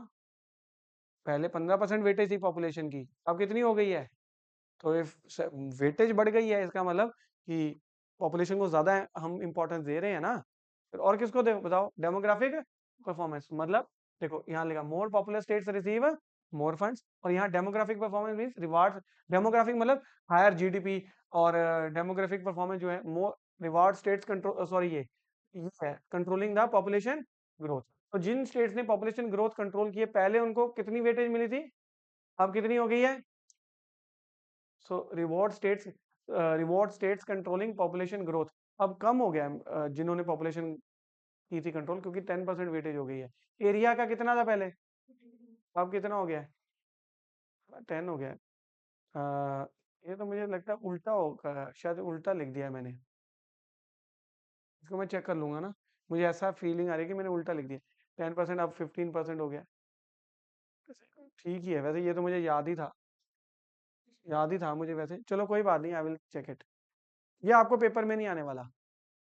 चलिए, इम्प्लीकेशन क्या हो गया? इंक्रीज इन पॉपुलेशन वेटेज 17.5% हो गई है, it will benefit highly populated states. Reduction in area weightage 10% हो गई है, पहले जिसका एरिया बड़ा होता था, यहाँ पर देखो ना, सही है फिर ये। पहले एरिया का कितना मिलता था, अब एरिया का कितना मिलता है?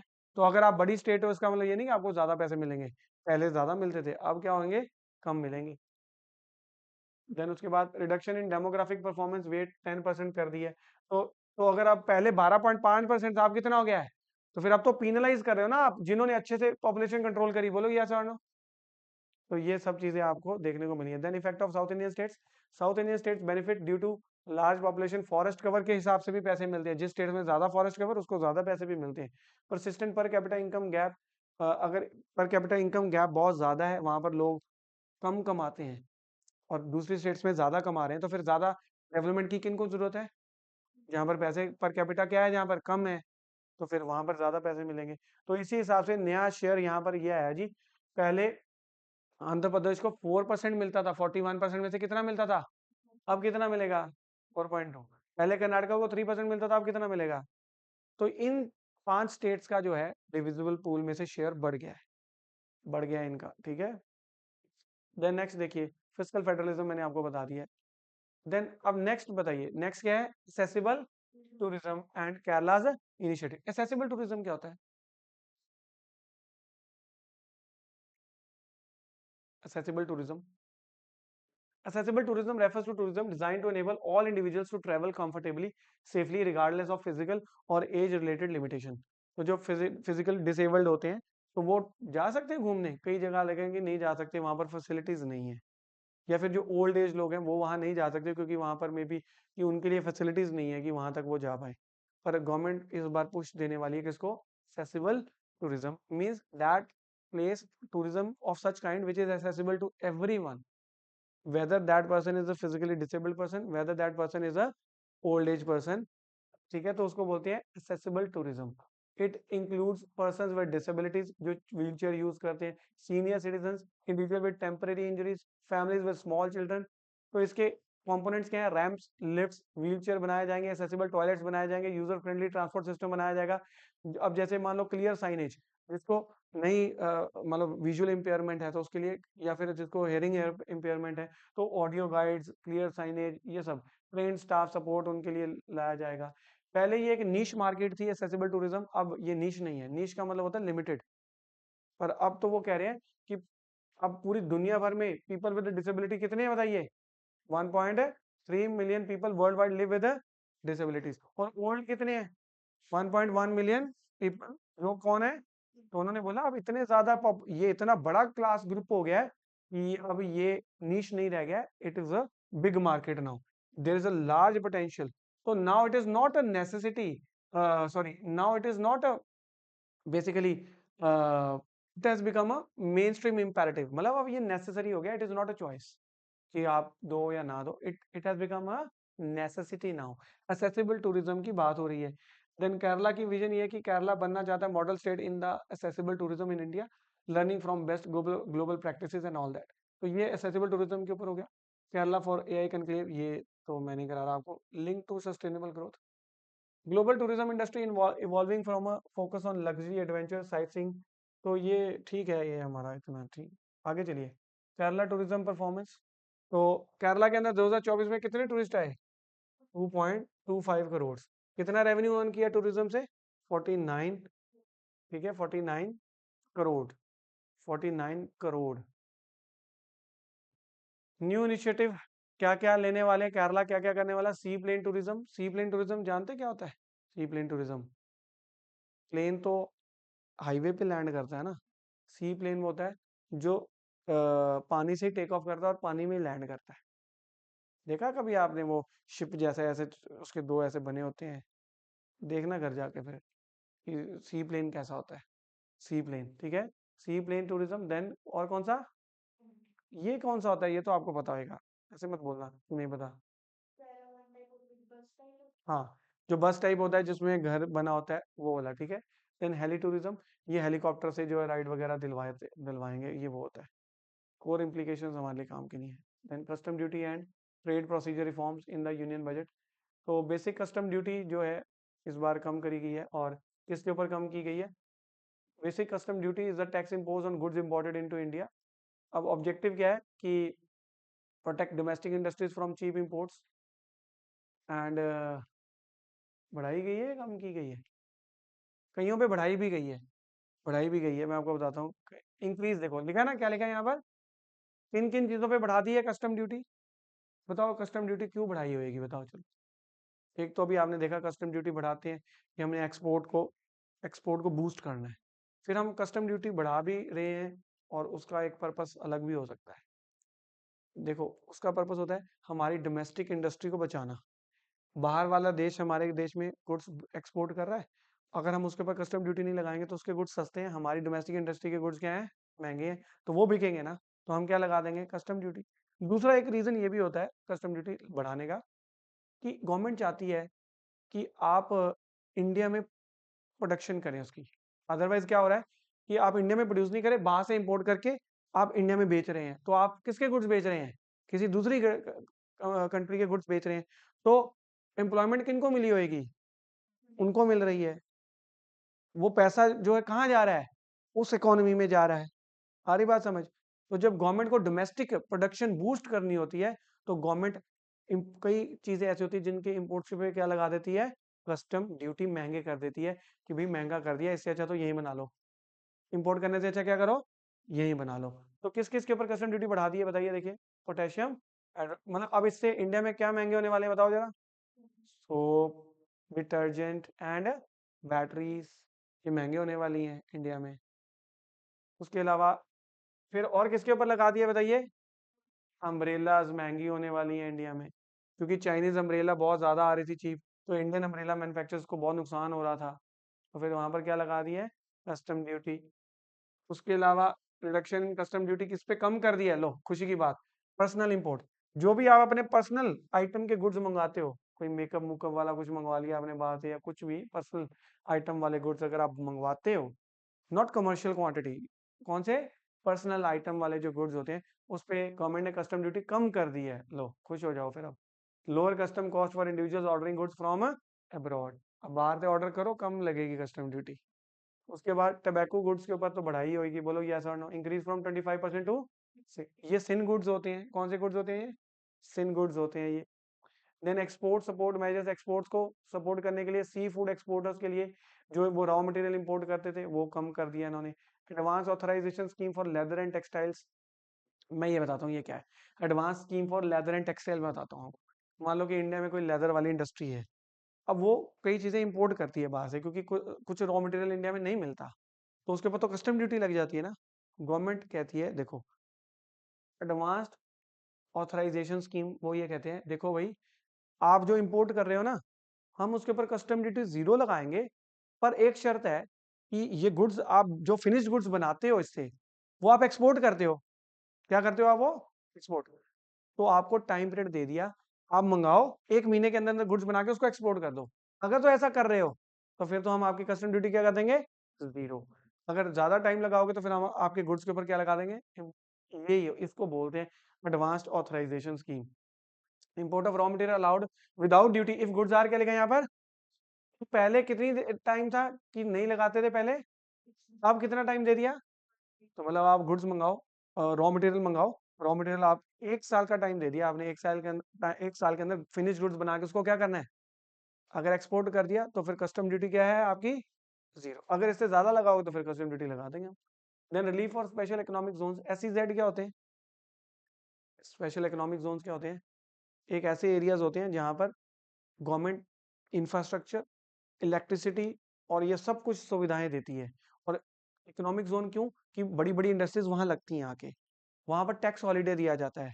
टैक्स हॉलीडे मतलब कि आपके ऊपर कोई टैक्स नहीं लगाएंगे। एसईजेड बनाए इसलिए जाते हैं कि वो बाहर से कोई जो भी इन्वेस्टमेंट करना चाहती हैं प्राइवेट कंपनीज आके यहाँ इन्वेस्ट करें।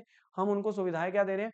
हम उनको वर्ल्ड क्लास इंफ्रास्ट्रक्चर दे रहे हैं, हम उनको अनइंटरप्टेड इलेक्ट्रिसिटी सप्लाई दे रहे हैं, हम उनको टैक्स हॉलीडे दे रहे हैं 5 सालों के लिए, हम आपके ऊपर कोई टैक्स नहीं लगाएंगे। तो फिर इंडिया में एसईजेड बन गया, एक मैन्युफैक्चरिंग हब बन गया इंडिया। मैन्युफैक्चरिंग हब बन गया तो यहाँ से एक्सपोर्ट होना शुरू हो गया, हमारे लोगों को काम मिलना शुरू हो गया, एम्प्लॉयमेंट जनरेशन हो गई कि नहीं हो गई बोलो? तो फायदा होता है एसईजेड का। अब एसईजेड इस बार हमारे इंडिया में जो चल रहे हैं ना, थोड़े से उनकी ना डिमांड प्रोडक्ट्स की कम हो गई है for for unpredictable trade policies of certain countries, जैसे ट्रम्प, उसने टैरिफ लगा दिए, तो फिर जहां पर ऑर्डर थे वो ऑर्डर सारे क्या हो गए बताओ? कैंसिल हो गए ना। तो फिर इस बार बजट के अंदर गवर्नमेंट ने बोल दिया एसईजेड को कि आपका जो एक्स्ट्रा गुड्स हैं जो आपके बाहर नहीं बिक रहे, वो आप इंडिया में बेच लो। लगे इंडिया में एसईजेड, पर वो कितना सारा एक्सपोर्ट है एसईजेड। एसईजेड में बनी हुई चीज इंडिया में नहीं बिकती, कहाँ जाती है वो?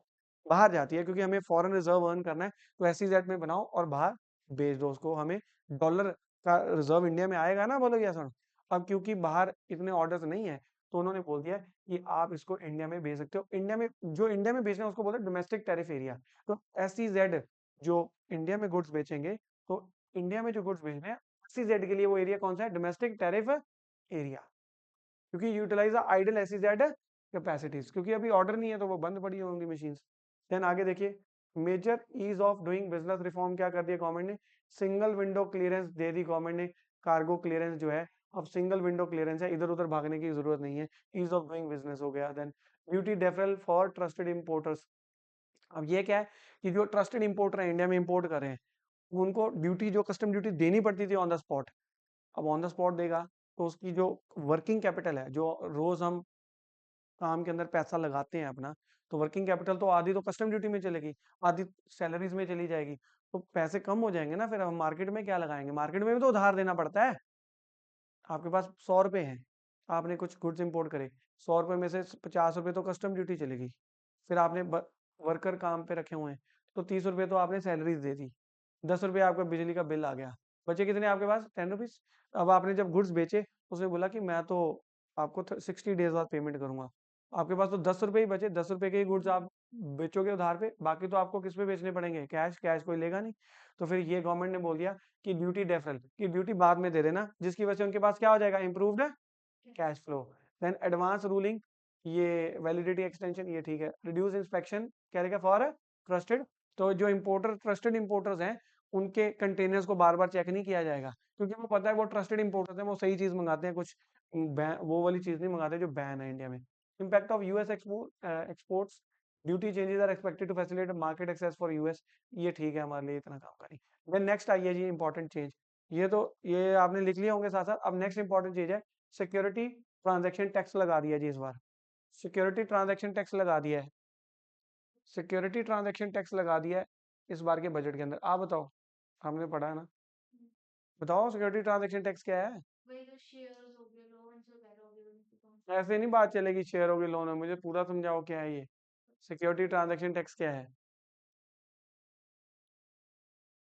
तो सिक्योरिटी ट्रांजैक्शन टैक्स क्या है मैं आपको बताता हूँ कि सिक्योरिटी बेसिकली आपको पता है, जैसे शेयर्स हैं, बॉन्ड्स हैं, म्यूचुअल फंड्स हैं, ये सब हैं, डेरिवेटिव्स हैं।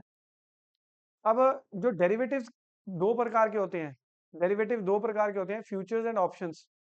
अब जो शेयर मार्केट में डील करता है उसको पता है कोई शेयर मार्केट में जो डील करता है, थोड़ी सी नॉलेज रखता है शेयर्स की और ये वो, फिर आपको इसमें ज्यादा जाने की जरूरत नहीं, बस आप अपनी कॉपी पे लिख लेना कि क्या है ये। थोड़ा सा मैं बता देता हूँ। गवर्नमेंट चाहती है कि इंडिया के अंदर स्पेकुलेटिव ट्रेडिंग कम हो जाए। ट्रेडिंग, स्पेकुलेटिव ट्रेडिंग क्या होता है, एक तरह का शर्त लगाते हैं, हम शर्त लगाते हैं। वैसे इंडिया में बैटिंग इलीगल है, आप शर्तें लगाते हैं, बैटिंग इलीगल, कई जगह पे इलीगल है, कई जगह पे वो वॉइड एग्रीमेंट माना जाता है। ठीक है, तो ये क्या है, डेरिवेटिव्स क्या है, इसके ऊपर सिक्योरिटी ट्रांजैक्शन टैक्स क्या है। इसका सिंपल सा पर्पस है, गवर्नमेंट चाहती है कि जो ट्रेडर्स इंडिया के अंदर स्टॉक्स के अंदर ट्रेडिंग करते थे और थोड़ा सा ट्रेड बड़ा बेच दिया, थोड़ा सा ले लिया, ठीक है, वो सिक्योरिटीज के अंदर जो ट्रेड हो रहा है ना, गवर्नमेंट ने उसके ऊपर टैक्स बढ़ा दिया है। तो अगर कोई व्यक्ति ट्रेड कर रहा है, यहाँ से इतने शेयर लिए इतने बेच दिए, उसके ऊपर क्या लगेगा, टैक्स जब बढ़ जाएगा, तो जब थोड़े प्रॉफिट पे भी वो बेचता था, तो वो बोलेगा इतना तो टैक्स ही चला गया, बचा क्या, है कि नहीं। तो क्या फिर कोई स्पेकुलेटिव ट्रेडिंग करेगा अब, लॉन्ग टर्म इन्वेस्टमेंट बढ़ेगी इंडिया में या स्पेकुलेटिव ट्रेडिंग बढ़ेगी, बोलो। लॉन्ग टर्म, क्योंकि लॉन्ग टर्म बेनिफिट होगा तभी बेचेंगे, क्योंकि इतना तो हमारे ऊपर क्या लग जाएगा, टैक्स, वही है बस।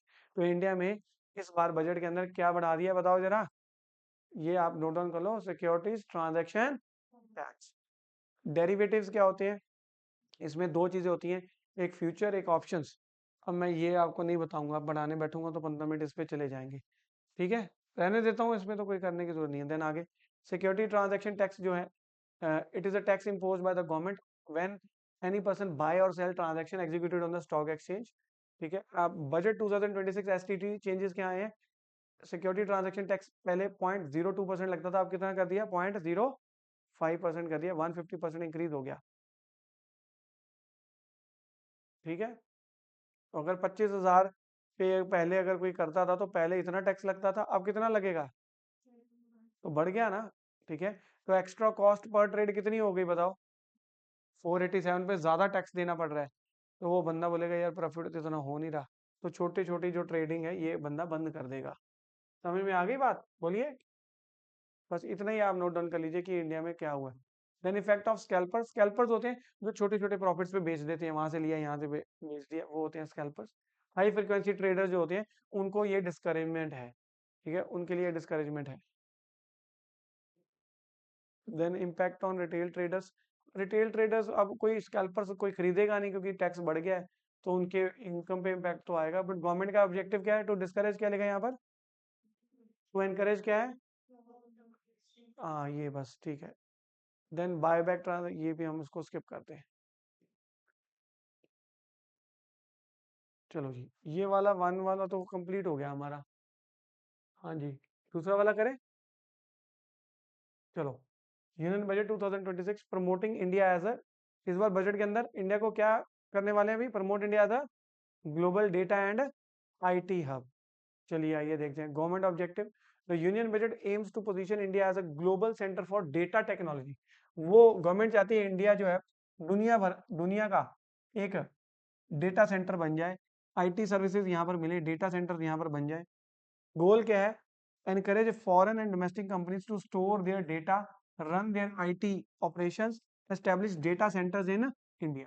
जितनी भी बड़ी बड़ी कंपनी, गूगल, अमेजोन, गवर्नमेंट चाहती है कि वो इंडिया में आके अपने डेटा सेंटर्स, अपने आईटी प्रोग्राम्स सारे यहाँ करें आके। रैशनल क्या है? क्योंकि data is the new oil.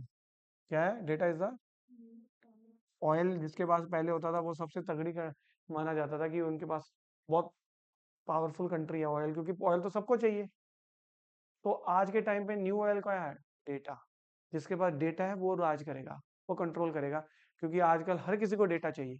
बड़ी से बड़ी कंपनी को, छोटी से, आप देखो इंस्टाग्राम फेसबुक पे आप जब कोई चीज देखते हो तो आपको एड्स नहीं आनी शुरू हो जाती वैसी वाली चीजें। आप कोई एक चीज सर्च करो गूगल पे, तुरंत आपके इंस्टा और फेसबुक पे वैसी एड्स आनी शुरू हो जाएंगी। आज आप अम्ब्रेला सर्च करो, आपको अम्ब्रेला की एड्स आनी शुरू हो जाएंगी। आज आप कोई मैट्रेस गद्दा देखना शुरू हो जाओ, 1000 प्रकार के गद्दों वाली ऐड हो जाएगी। क्यों? वो आपका डेटा शेयर किया जा रहा है ना, कि आप किस में इंटरेस्टेड है। तो ये डेटा जो है, data is increasingly considered as क्या है? Critical economic and strategic resource, comparable to क्या लिखा है? Money, oil and power. Data underpins AI में यूज होता है, cloud computing, digital services, future technology. तो हम इंडिया को बनाना चाहते हैं ग्लोबल आईटी हब।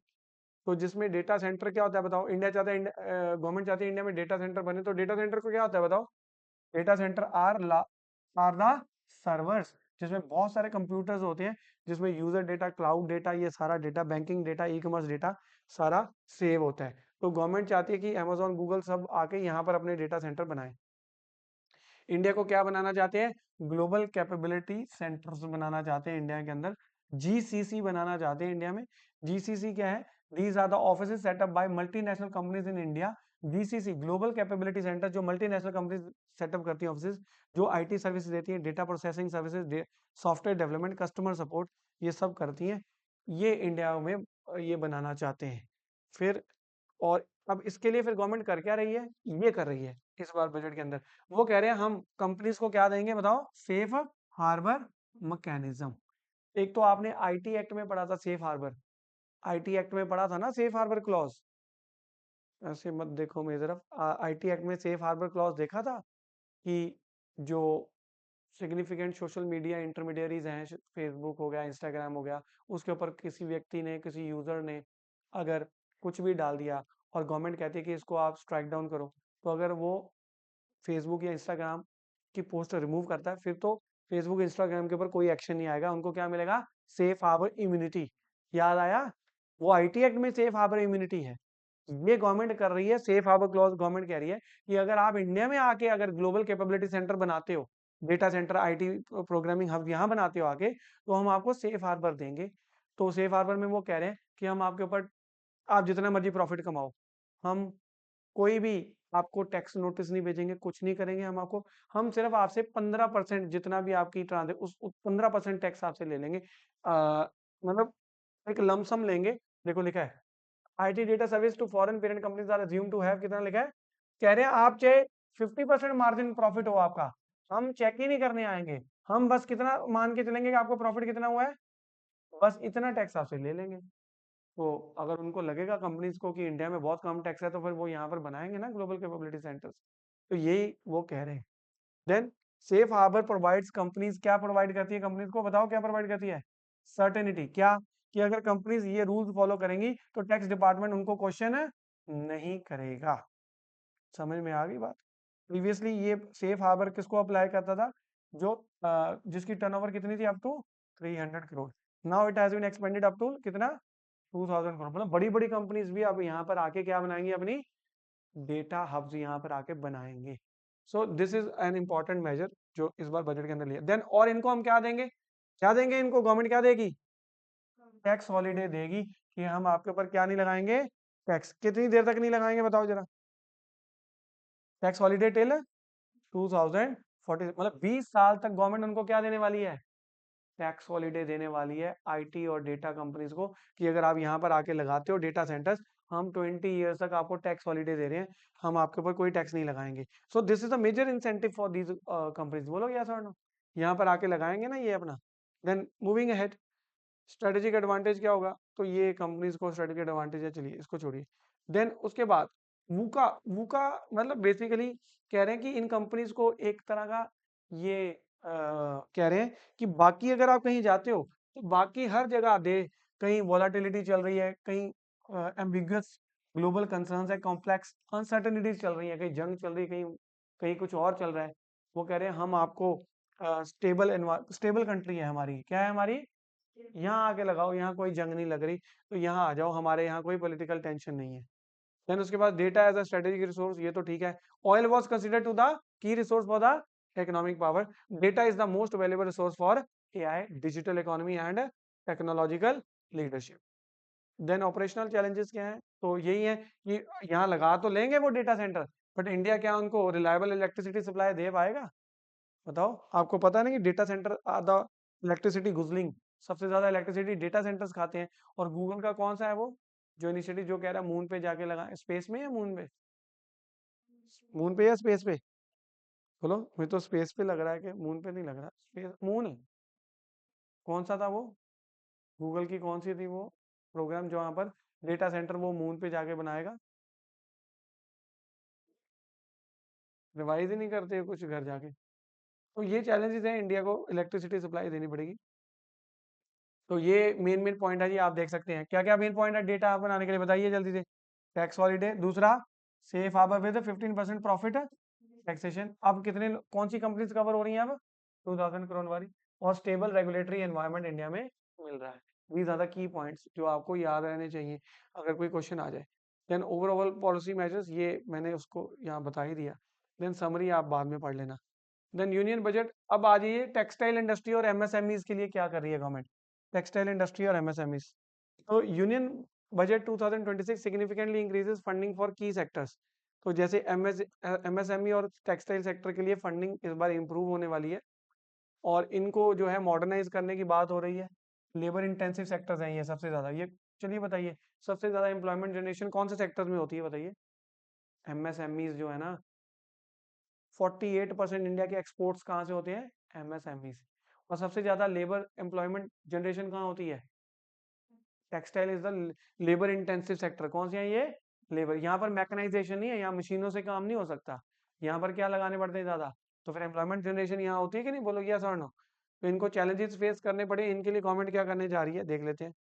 तो number one, high technology tool rooms for किसके लिए, MSME. High technology tool rooms पता क्या है, कि ऐसे हाई प्रिसिशन पार्ट्स होते हैं कुछ, जैसे बहुत ही हाई प्रिसिशन से बनाए जाते हैं, उसको बनाने के लिए जो मशीनरी है बहुत महंगी होती है, वो हर कोई एमएसएमई नहीं लगा सकती, क्योंकि वो मीडियम माइक्रो स्मॉल इंडस्ट्री है। वो कह रहे हैं कि जो पब्लिक सेक्टर अंडरटेकिंग है, सरकारी कंपनियां जिनके पास वो मशीन्स हैं, एमएसएमईज वहां पर आके उनको यूज कर सकते हैं, उन फैसिलिटीज को, उन फैसिलिटी को यूज कर सकते हैं। यही है high technology tool rooms. Tool rooms are facilities where high precision parts are designed, many small industries cannot afford these machines individually, so the government will establish the shared high tech tool rooms through their central public sector undertakings, making these facilities accessible at क्या लिखा है यहाँ पर, low cost. एक तो ये करने वाली government. Then promotion of construction industrial equipment, तो जो मशीनरीज उनको बाहर से इंपोर्ट करनी पड़ती थी, वो गवर्नमेंट कह रही है हम यहीं पे बनाएंगे हैवी इक्विपमेंट्स, एडवांस्ड मशीनरीज, जिससे इंपोर्ट के ऊपर डिपेंडेंस क्या हो जाएगी हमारी, कम हो जाएगी। देन ये बड़ा इंपॉर्टेंट है, जो आप ट्रेन पे देखते हो बड़े बड़े कंटेनर्स जा रहे हैं बड़े बड़े, वो इंडिया में नहीं बनते। तो गवर्नमेंट कह रही है इस बार हम क्या बनाने वाले हैं, कंटेनर मैन्युफैक्चरिंग हम क्या करने वाले हैं इंडिया में। India depends upon imported shipping container, government will invest how much, 10,000 crore over 5 years to produce container domestically India में बनाए जाएंगे। देन टेक्सटाइल सेक्टर इनिशिएटिव क्या क्या ले जा रहे हैं गवर्नमेंट, टेक्सटाइल को कैसे इंप्रूव करेगी? तो यहाँ पर नेशनल फाइबर स्कीम चला रहे हैं जिसमें मैन मेड फाइबर को सपोर्ट करें। Mega textile parks, mega textile parks क्या है बताओ? मेगा टेक्सटाइल पार्क्स कौन से होते हैं? मतलब वहीं पे कॉटन उगी, कॉटन उग के वहीं से साथ ही में कहाँ गई, प्रोसेस हुई, वहां से कपड़ा बना, कपड़े से आगे क्या बना, अपरेल्स बने, अपरेल से वहीं से फिर पोर्ट पे गए और वहीं से कहाँ चले गए, एक्सपोर्ट हो गए। इसको बोलते हैं मेगा टेक्सटाइल पार्क्स। सारी चीजें एक ही जगह पर आपको मिल जाएंगी। देन उसके बाद नेशनल हैंडलूम हैंडीक्राफ्ट, ये महात्मा गांधी ग्राम स्वराज इनिशिएटिव, ये सब गवर्नमेंट इसके ऊपर वर्क करने वाली है। Then revival of the old industries, जो पुरानी इंडस्ट्रीज है उनको रिवाइव करने वाली गवर्नमेंट।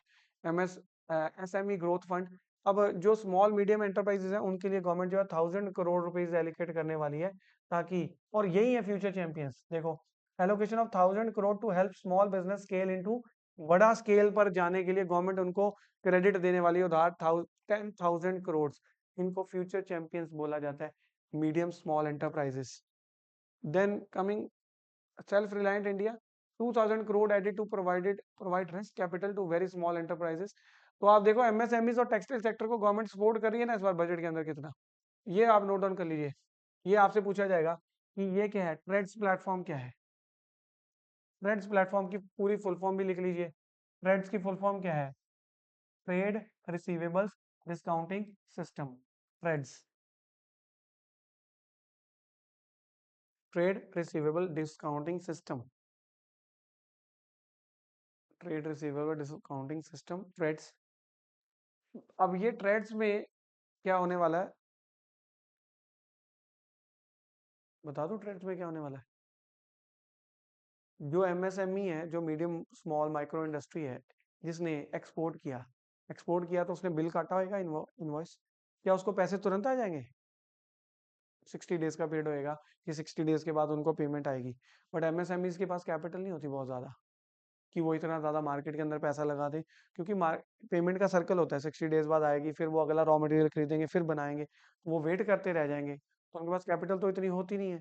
फिर गवर्नमेंट ने ट्रेड्स प्लेटफॉर्म लॉन्च कर दिया, उन्होंने ये बोला कि आप अपना इनवॉइस अपलोड करिए और बैंक को जाके दिखाइए, बैंक से आप पैसे ले लीजिए, वहां से जो पैसा आता रहेगा वो बैंक अपने आप कलेक्ट कर लेगा। उनको तुरंत क्या मिल गई, मनी मिल गई, कैपिटल, ठीक है। तो MSE upload invoices, banks pay the MSMEs, क्या लिखा है यहाँ पर, immediately, bank later collect the payment from the buyers, यही है ट्रेड्स प्लेटफॉर्म। तो एमएसएमईज के लिए ये एक काफी अच्छा सिस्टम है ये। देन उसके बाद एडिशनल ट्रेड सपोर्ट मेजर्स, इसके अलावा गवर्नमेंट उनको क्रेडिट गारंटी स्कीम दे रही है कि आप उधार ले लो हमसे। देन गवर्नमेंट उनके लिए ई मार्केट प्लेस, ई मार्केट जैसे आप फ्लिपकार्ट और ये देखते हो, वहां पर आप देखते हो ना गुड्स लिस्ट किए होते हैं, से इनके लिए ई मार्केट प्लेस, जिसको गवर्नमेंट ई मार्केट प्लेस बोला जाता है, वहां पर एमएसएमईज अपने गुड्स सप्लाई कर सकती है गवर्नमेंट एजेंसीज को। तो ये सब एक पॉजिटिव मेजर है, ठीक है। ये हो गया एमएसएमई टेक्सटाइल के लिए। Now coming to the next, ये तो बहुत ही इंपॉर्टेंट है जी, बायोफार्मा के लिए इस बार बजट में क्या है, बताइए बायोफार्मा के लिए क्या है, बायोफार्मा क्या है? हाँ, हाँ बताओ जी। जो हमारी आयुर्वेदिक मेडिसिन होती है, जो बायोलॉजिकल होती है, वो सारी इंट्रोड्यूस हुई यहाँ पे सारी, है सही है ना? और जो हमारे आपके जो पुराने 3 कॉलेजेस थे उनको, उनके ऊपर अपन वर्क करेंगे, हम्म, इनको ठीक है चलिए। देखो बायो और फार्मा, फार्मा होता है फार्मेसी, हम दवाइयां बनाते हैं। बायो क्यों लग गया, क्योंकि उसके अंदर बायोटेक्नोलॉजी यूज करेंगे हम। तो इंडिया को बायो फार्मा हब बनाना चाहती है गवर्नमेंट। बायो फार्मा बहुत इंटरेस्टिंग है, आप देखेंगे बहुत इंटरेस्टिंग चीज है जो गवर्नमेंट ने करी भी है, और ये है भी बड़ी अच्छी चीज। तो आप देखो पहले यहाँ देखो दवाइयाँ बन रही कि नहीं बन रही, बायो फार्मा में अच्छी लगाई ना फोटो। चलिए बायो फार्मा को समझते हैं। पहले तो आप बायोटेक्नोलॉजी बताइए क्या है, बताइए बायोटेक्नोलॉजी इज एप्लीकेशन ऑफ, क्या लिखा है यहाँ पर बताइए, लिविंग, बायो रेमिडिएशन पता है आपको, बायो रेमिडिएशन, पहले बताओ बायो रेमिडिएशन पता है, बायो रेमिडिएशन, बायो रेमिडिएशन पता है आपको?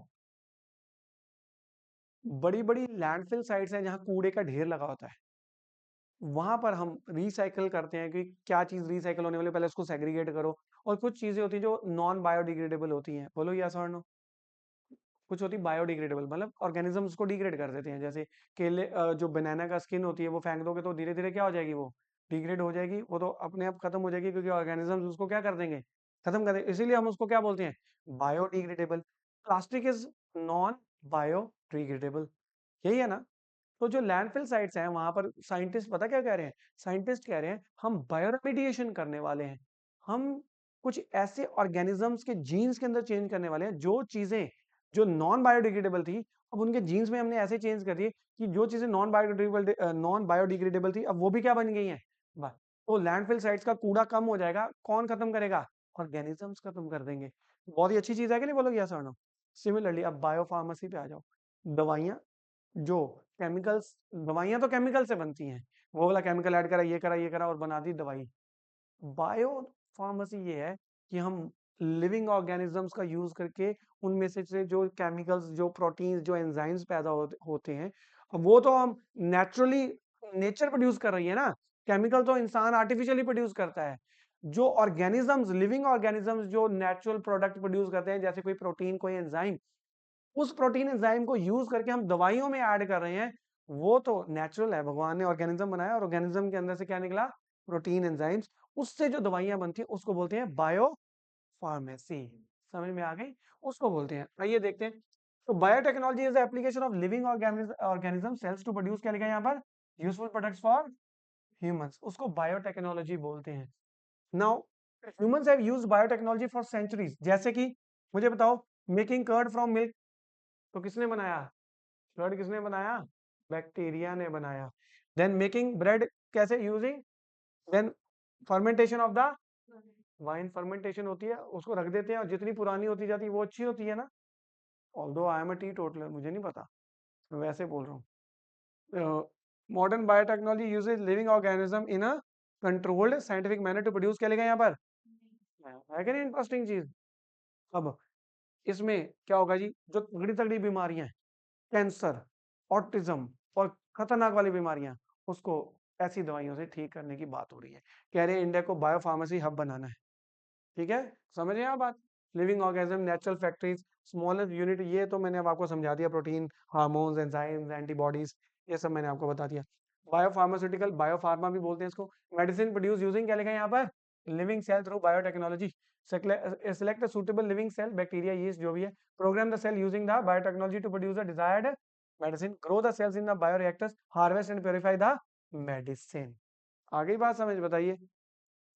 तो जो कन्वेंशनल मेडिसिन है वो किससे बनती है, और जो बायो है वो किससे मिलती है। फिर ये मॉलिक्यूलर साइज इसका क्या होता है, स्मॉल मॉलिक्यूल, इसका क्या होता है, बड़ा। देन इसकी कॉपी करना, उसको क्या बोलते हैं, बोलते हैं जेनरिक दवाई ले लो, वो सस्ती होती है। इसकी कॉपी करना उसको क्या बोलते हैं, याद रखनी terms, bio similars, bio similars बोलते हैं। बहुत डिफिकल्ट होता है इसकी कॉपी करनी, बहुत डिफिकल्ट है। देन इसकी कॉस्ट कम होती है, इसकी कॉस्ट क्या होती है, हाई होती है। जैसे एग्जांपल, इंसुलिन फॉर डायबिटीज, जिनको शुगर होती है, तो वो इंसुलिन जब यूज करते हैं तो वो कहाँ से बना इंसुलिन, बताना जरा, ड्राइड फ्रॉम पिग्स और cows, is now produced using bacteria engineered with the human insulin. Then biologics and biosimilars. Biologics basically original biological medicine produced from the living system, इसको biologic बोलते हैं। जो ओरिजिनल बनी उसकी copy कर ली, उसको क्या बोल देते हैं, बायोसिमिलर्स। देन उसके बाद कौन सी डिजीज के पैटर्न चेंज हो रहे हैं, तो जो बड़ी बड़ी डिजीजेज आ रही हैं, ऑटो इम्यून डिसऑर्डर्स जो आ रहे हैं, auto immune disorders, cancer, diabetes, इनको दूर करने के लिए हम ये बनाना चाहते हैं। फिर कौन सा इनिशिएटिव लॉन्च किया गवर्नमेंट ने, बताओ, बताना जरा। बायोफार्मा शक्ति इनिशिएटिव, कितने दिए हैं पैसे, 10,000 करोड़ ओवर 5 years। इसके अंदर क्या क्या बनाने वाले हैं, बताओ जरा। 3 नए नाइपर इंस्टीट्यूट बनाने वाले हैं। नाइपर इंस्टीट्यूट, नाइपर की फुल फॉर्म आप देख ली, नेशनल इंस्टीट्यूट ऑफ, क्या लिखा है यहाँ पर, फार्मास्यूटिकल एजुकेशन एंड रिसर्च। और जो एग्जिस्टिंग 7 है उनको हम अपग्रेड करने वाले हैं। देन उसके बाद clinical trial, this is very important, clinical trial network. आपको पता है जब कोई नई दवाई बनती है उसका क्लिनिकल ट्रायल होता है, क्लिनिकल ट्रायल 1 2 3। जब कोविड आया था तो क्लिनिकल ट्रायल, बहुत सारी वैक्सीन फटाफट बनाने की कोशिश हो रही थी, बट उनका क्लिनिकल ट्रायल चल रहा था। और क्लिनिकल ट्रायल 2 के बाद उसको अप्रूवल दे दी गई थी, बहुत फास्ट अप्रूवल, नहीं तो तीसरे तक, तीसरे पे देते हैं।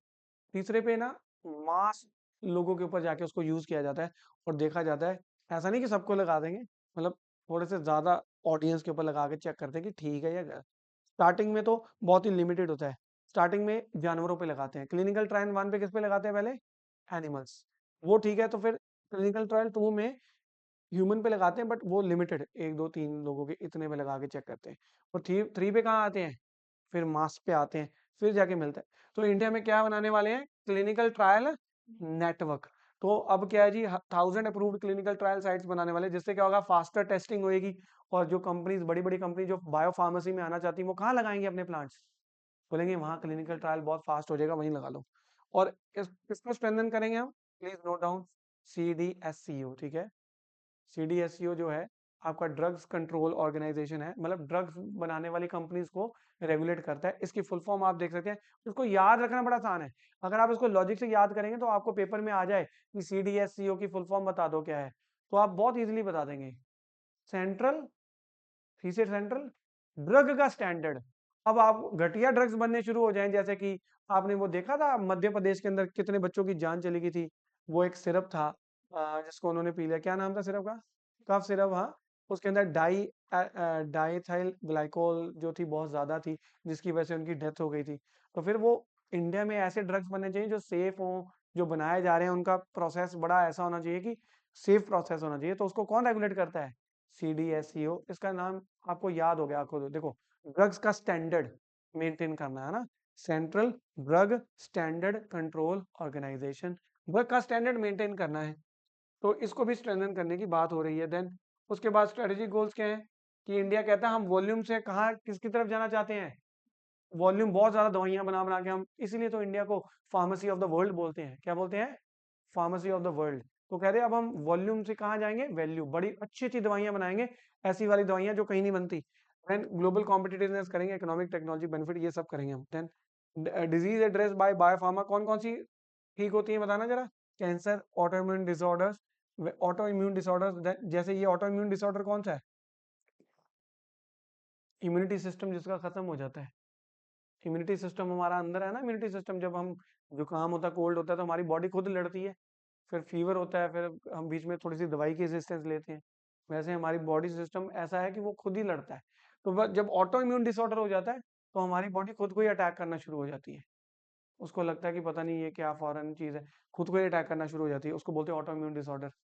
कैंसर, वैक्सीन और डायबिटीज, आर्थराइटिस, ये जेनेटिक डिसऑर्डर, इनको डील करने के लिए। देन उसके बाद रोल ऑफ बायोटेक्नोलॉजी, ये तो अब मैंने बढ़ा दिया आपको। देन आप नेक्स्ट लिखिए जी, union budget measures for affordable treatment and health care system strengthening the removal of custom duty on cancer. तो जी भारत के अंदर कैंसर मेडिसिन, अब जो लोग ऐसी बीमारियों से सफर कर रहे थे, उनके लिए खुशखबरी है। क्योंकि जो दवाइयां भारत में नहीं बन रही और बाहर से आ रही हैं, तो उनके ऊपर कस्टम ड्यूटी लगती थी, वो महंगी थी। तो एक तो बेचारा बीमार है, कैंसर पेशेंट, तो ऊपर से दवाइयां भी महंगी हैं। अब क्या होने वाला, उनके लिए दवाइयां सस्ती होने वाली हैं। तो ये ठीक है, ये देखिए इनके लिए खुशखबरी है। फोटो अच्छी लगाई ना? Then custom duty relief on cancer medicine, custom duty refers to the tax impose on the goods, ये तो आपको पता ही है प्यारे बच्चों। कस्टम ड्यूटी 7 कैंसर मेडिसिन से हटा दी गई है, ठीक है, समझ में आई? कम कर दी है या हटा दी गई है। तो अब कैंसर ट्रीटमेंट जो है इंडिया में थोड़ी सी अफोर्डेबल हो गई है। Relief measures for rare disease होती है, जो बहुत ही कम लोगों को होती है, उनके लिए भी रिलीफ मेजर गवर्नमेंट ने इंट्रोड्यूस किया। ड्यूटी फ्री जो भी है ये मेडिसिन जो है उनके लिए सस्ती हो गई हैं। तो उसके आगे देखिए, एस्टेब्लिशमेंट ऑफ, क्या करने वाले हैं ये? क्लिनिकल ट्रायल साइट्स तो मैंने आपको ऑलरेडी बता दिया। 1000 accredited clinical trial centres India में बनने वाले हैं, this we have already seen. Then strengthening of the CDSO, this we have already seen. Then increase in health budget, हाँ ये आप नोट करिए प्लीज, वेरी गुड।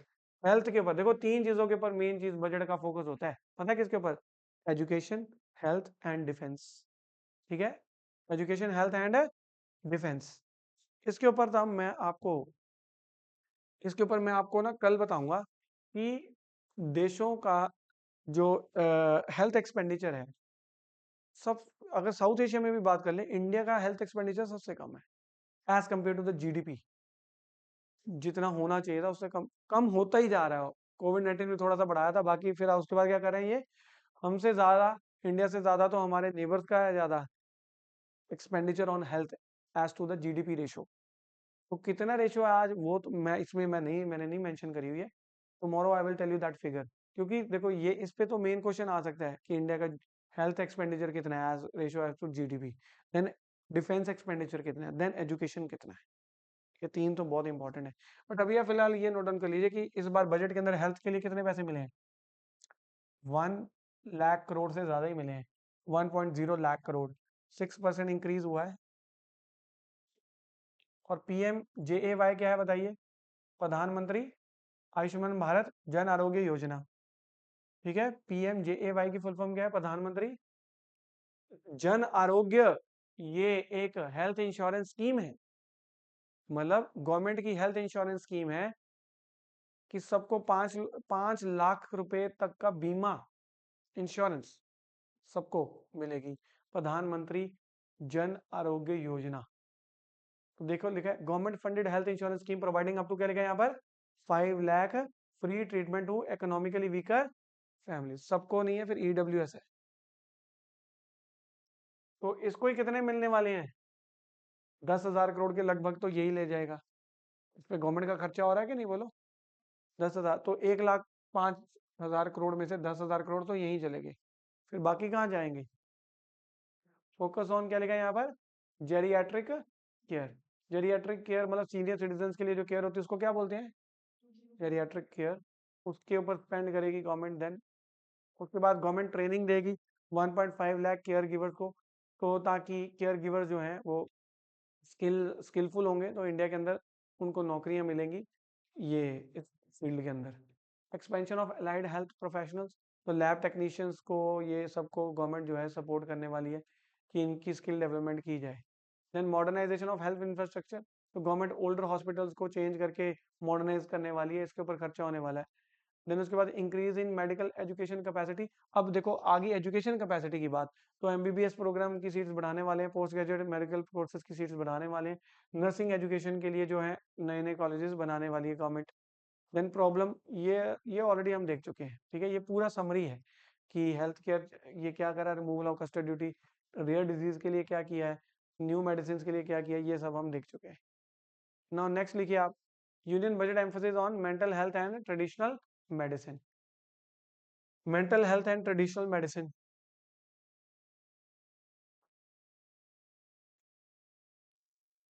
तो इसके लिए गवर्नमेंट क्या करने जा रही है, तो पहले तो आप आयुष की फुल फॉर्म भी मैं अभी बताता हूँ, आयुष की फुल फॉर्म भी आ सकती है आपको। तो मेंटल हेल्थ जो है बेसिकली उसके ऊपर गवर्नमेंट इस बार इस बजट के अंदर फोकस कर रही है, जिसके लिए गवर्नमेंट क्या करने वाली है कि इंडिया के अंदर शॉर्टेज है किसकी, dedicated mental health care centres की। तो dedicated mental health care centres India में बनाए जाने वाले हैं। शॉर्टेज ऑफ ट्रेन स्पेशलिस्ट नहीं है इंडिया के अंदर, स्पेशलाइज्ड इंस्टीट्यूट्स नहीं है, तो वो जो है हम इंडिया इस बार इंडिया में बनाएंगे। तो इसलिए फिर आप नोट डाउन कर लीजिए, दो नए क्या बनने वाले हैं इंडिया के अंदर, new national mental health institutes. Please note down कर लीजिए कहाँ पर बनने वाले हैं, ये भी नोट डाउन कर लीजिए, Ranchi and Tezpur. Two new national mental health institutes Ranchi and Tezpur के अंदर बनने वाले हैं। Then creation of NIMHANS like institute, तो ये जो ये है ना, national institute for mental health and neuro sciences, तो इसी के लाइन के ऊपर एक और नॉर्थ इंडिया के अंदर बनाने जा रहे हैं।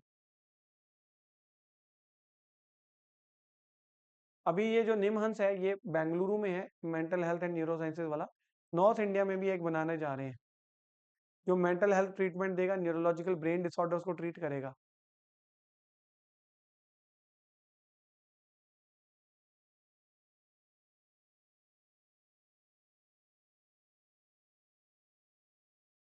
मेंटल हेल्थ डिसऑर्डर कौन कौन से, depression, anxiety, schizophrenia, bipolar disorder, इन तो इसमें ये स्पेशलिस्ट जो हैं ये रिक्वायर्ड होते हैं। आयुष की फुल फॉर्म देख लो, आयुर्वेदा के लिए भी गवर्नमेंट ने इस बार बजट के अंदर आयुष की फुल फॉर्म आपको आनी चाहिए। A for Ayurveda, Y for yoga and naturopathy, U for यूनानी, S फॉर सिद्धा, H फॉर होम्योपैथी। आयुष की फुल फॉर्म आपको पता होनी चाहिए।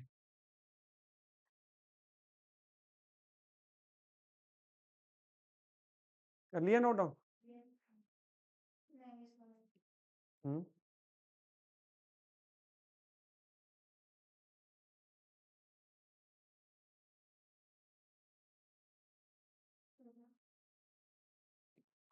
तो इस बार आप देखो आयुष जो है 3 इंडिया के अंदर knew all India institute of Ayurveda बनने जा रहे हैं।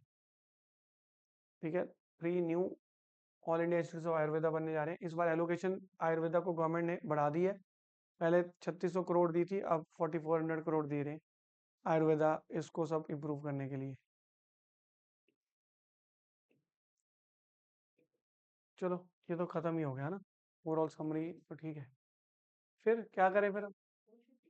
Union budget allocation of VG Ram और defence budget, scale of the defence allocation इस बार बढ़ा दी है काफ़ी, मिसाइलें वगैरह खरीदने के लिए। तो कल इसको कंप्लीट करते हैं फिर, है ना?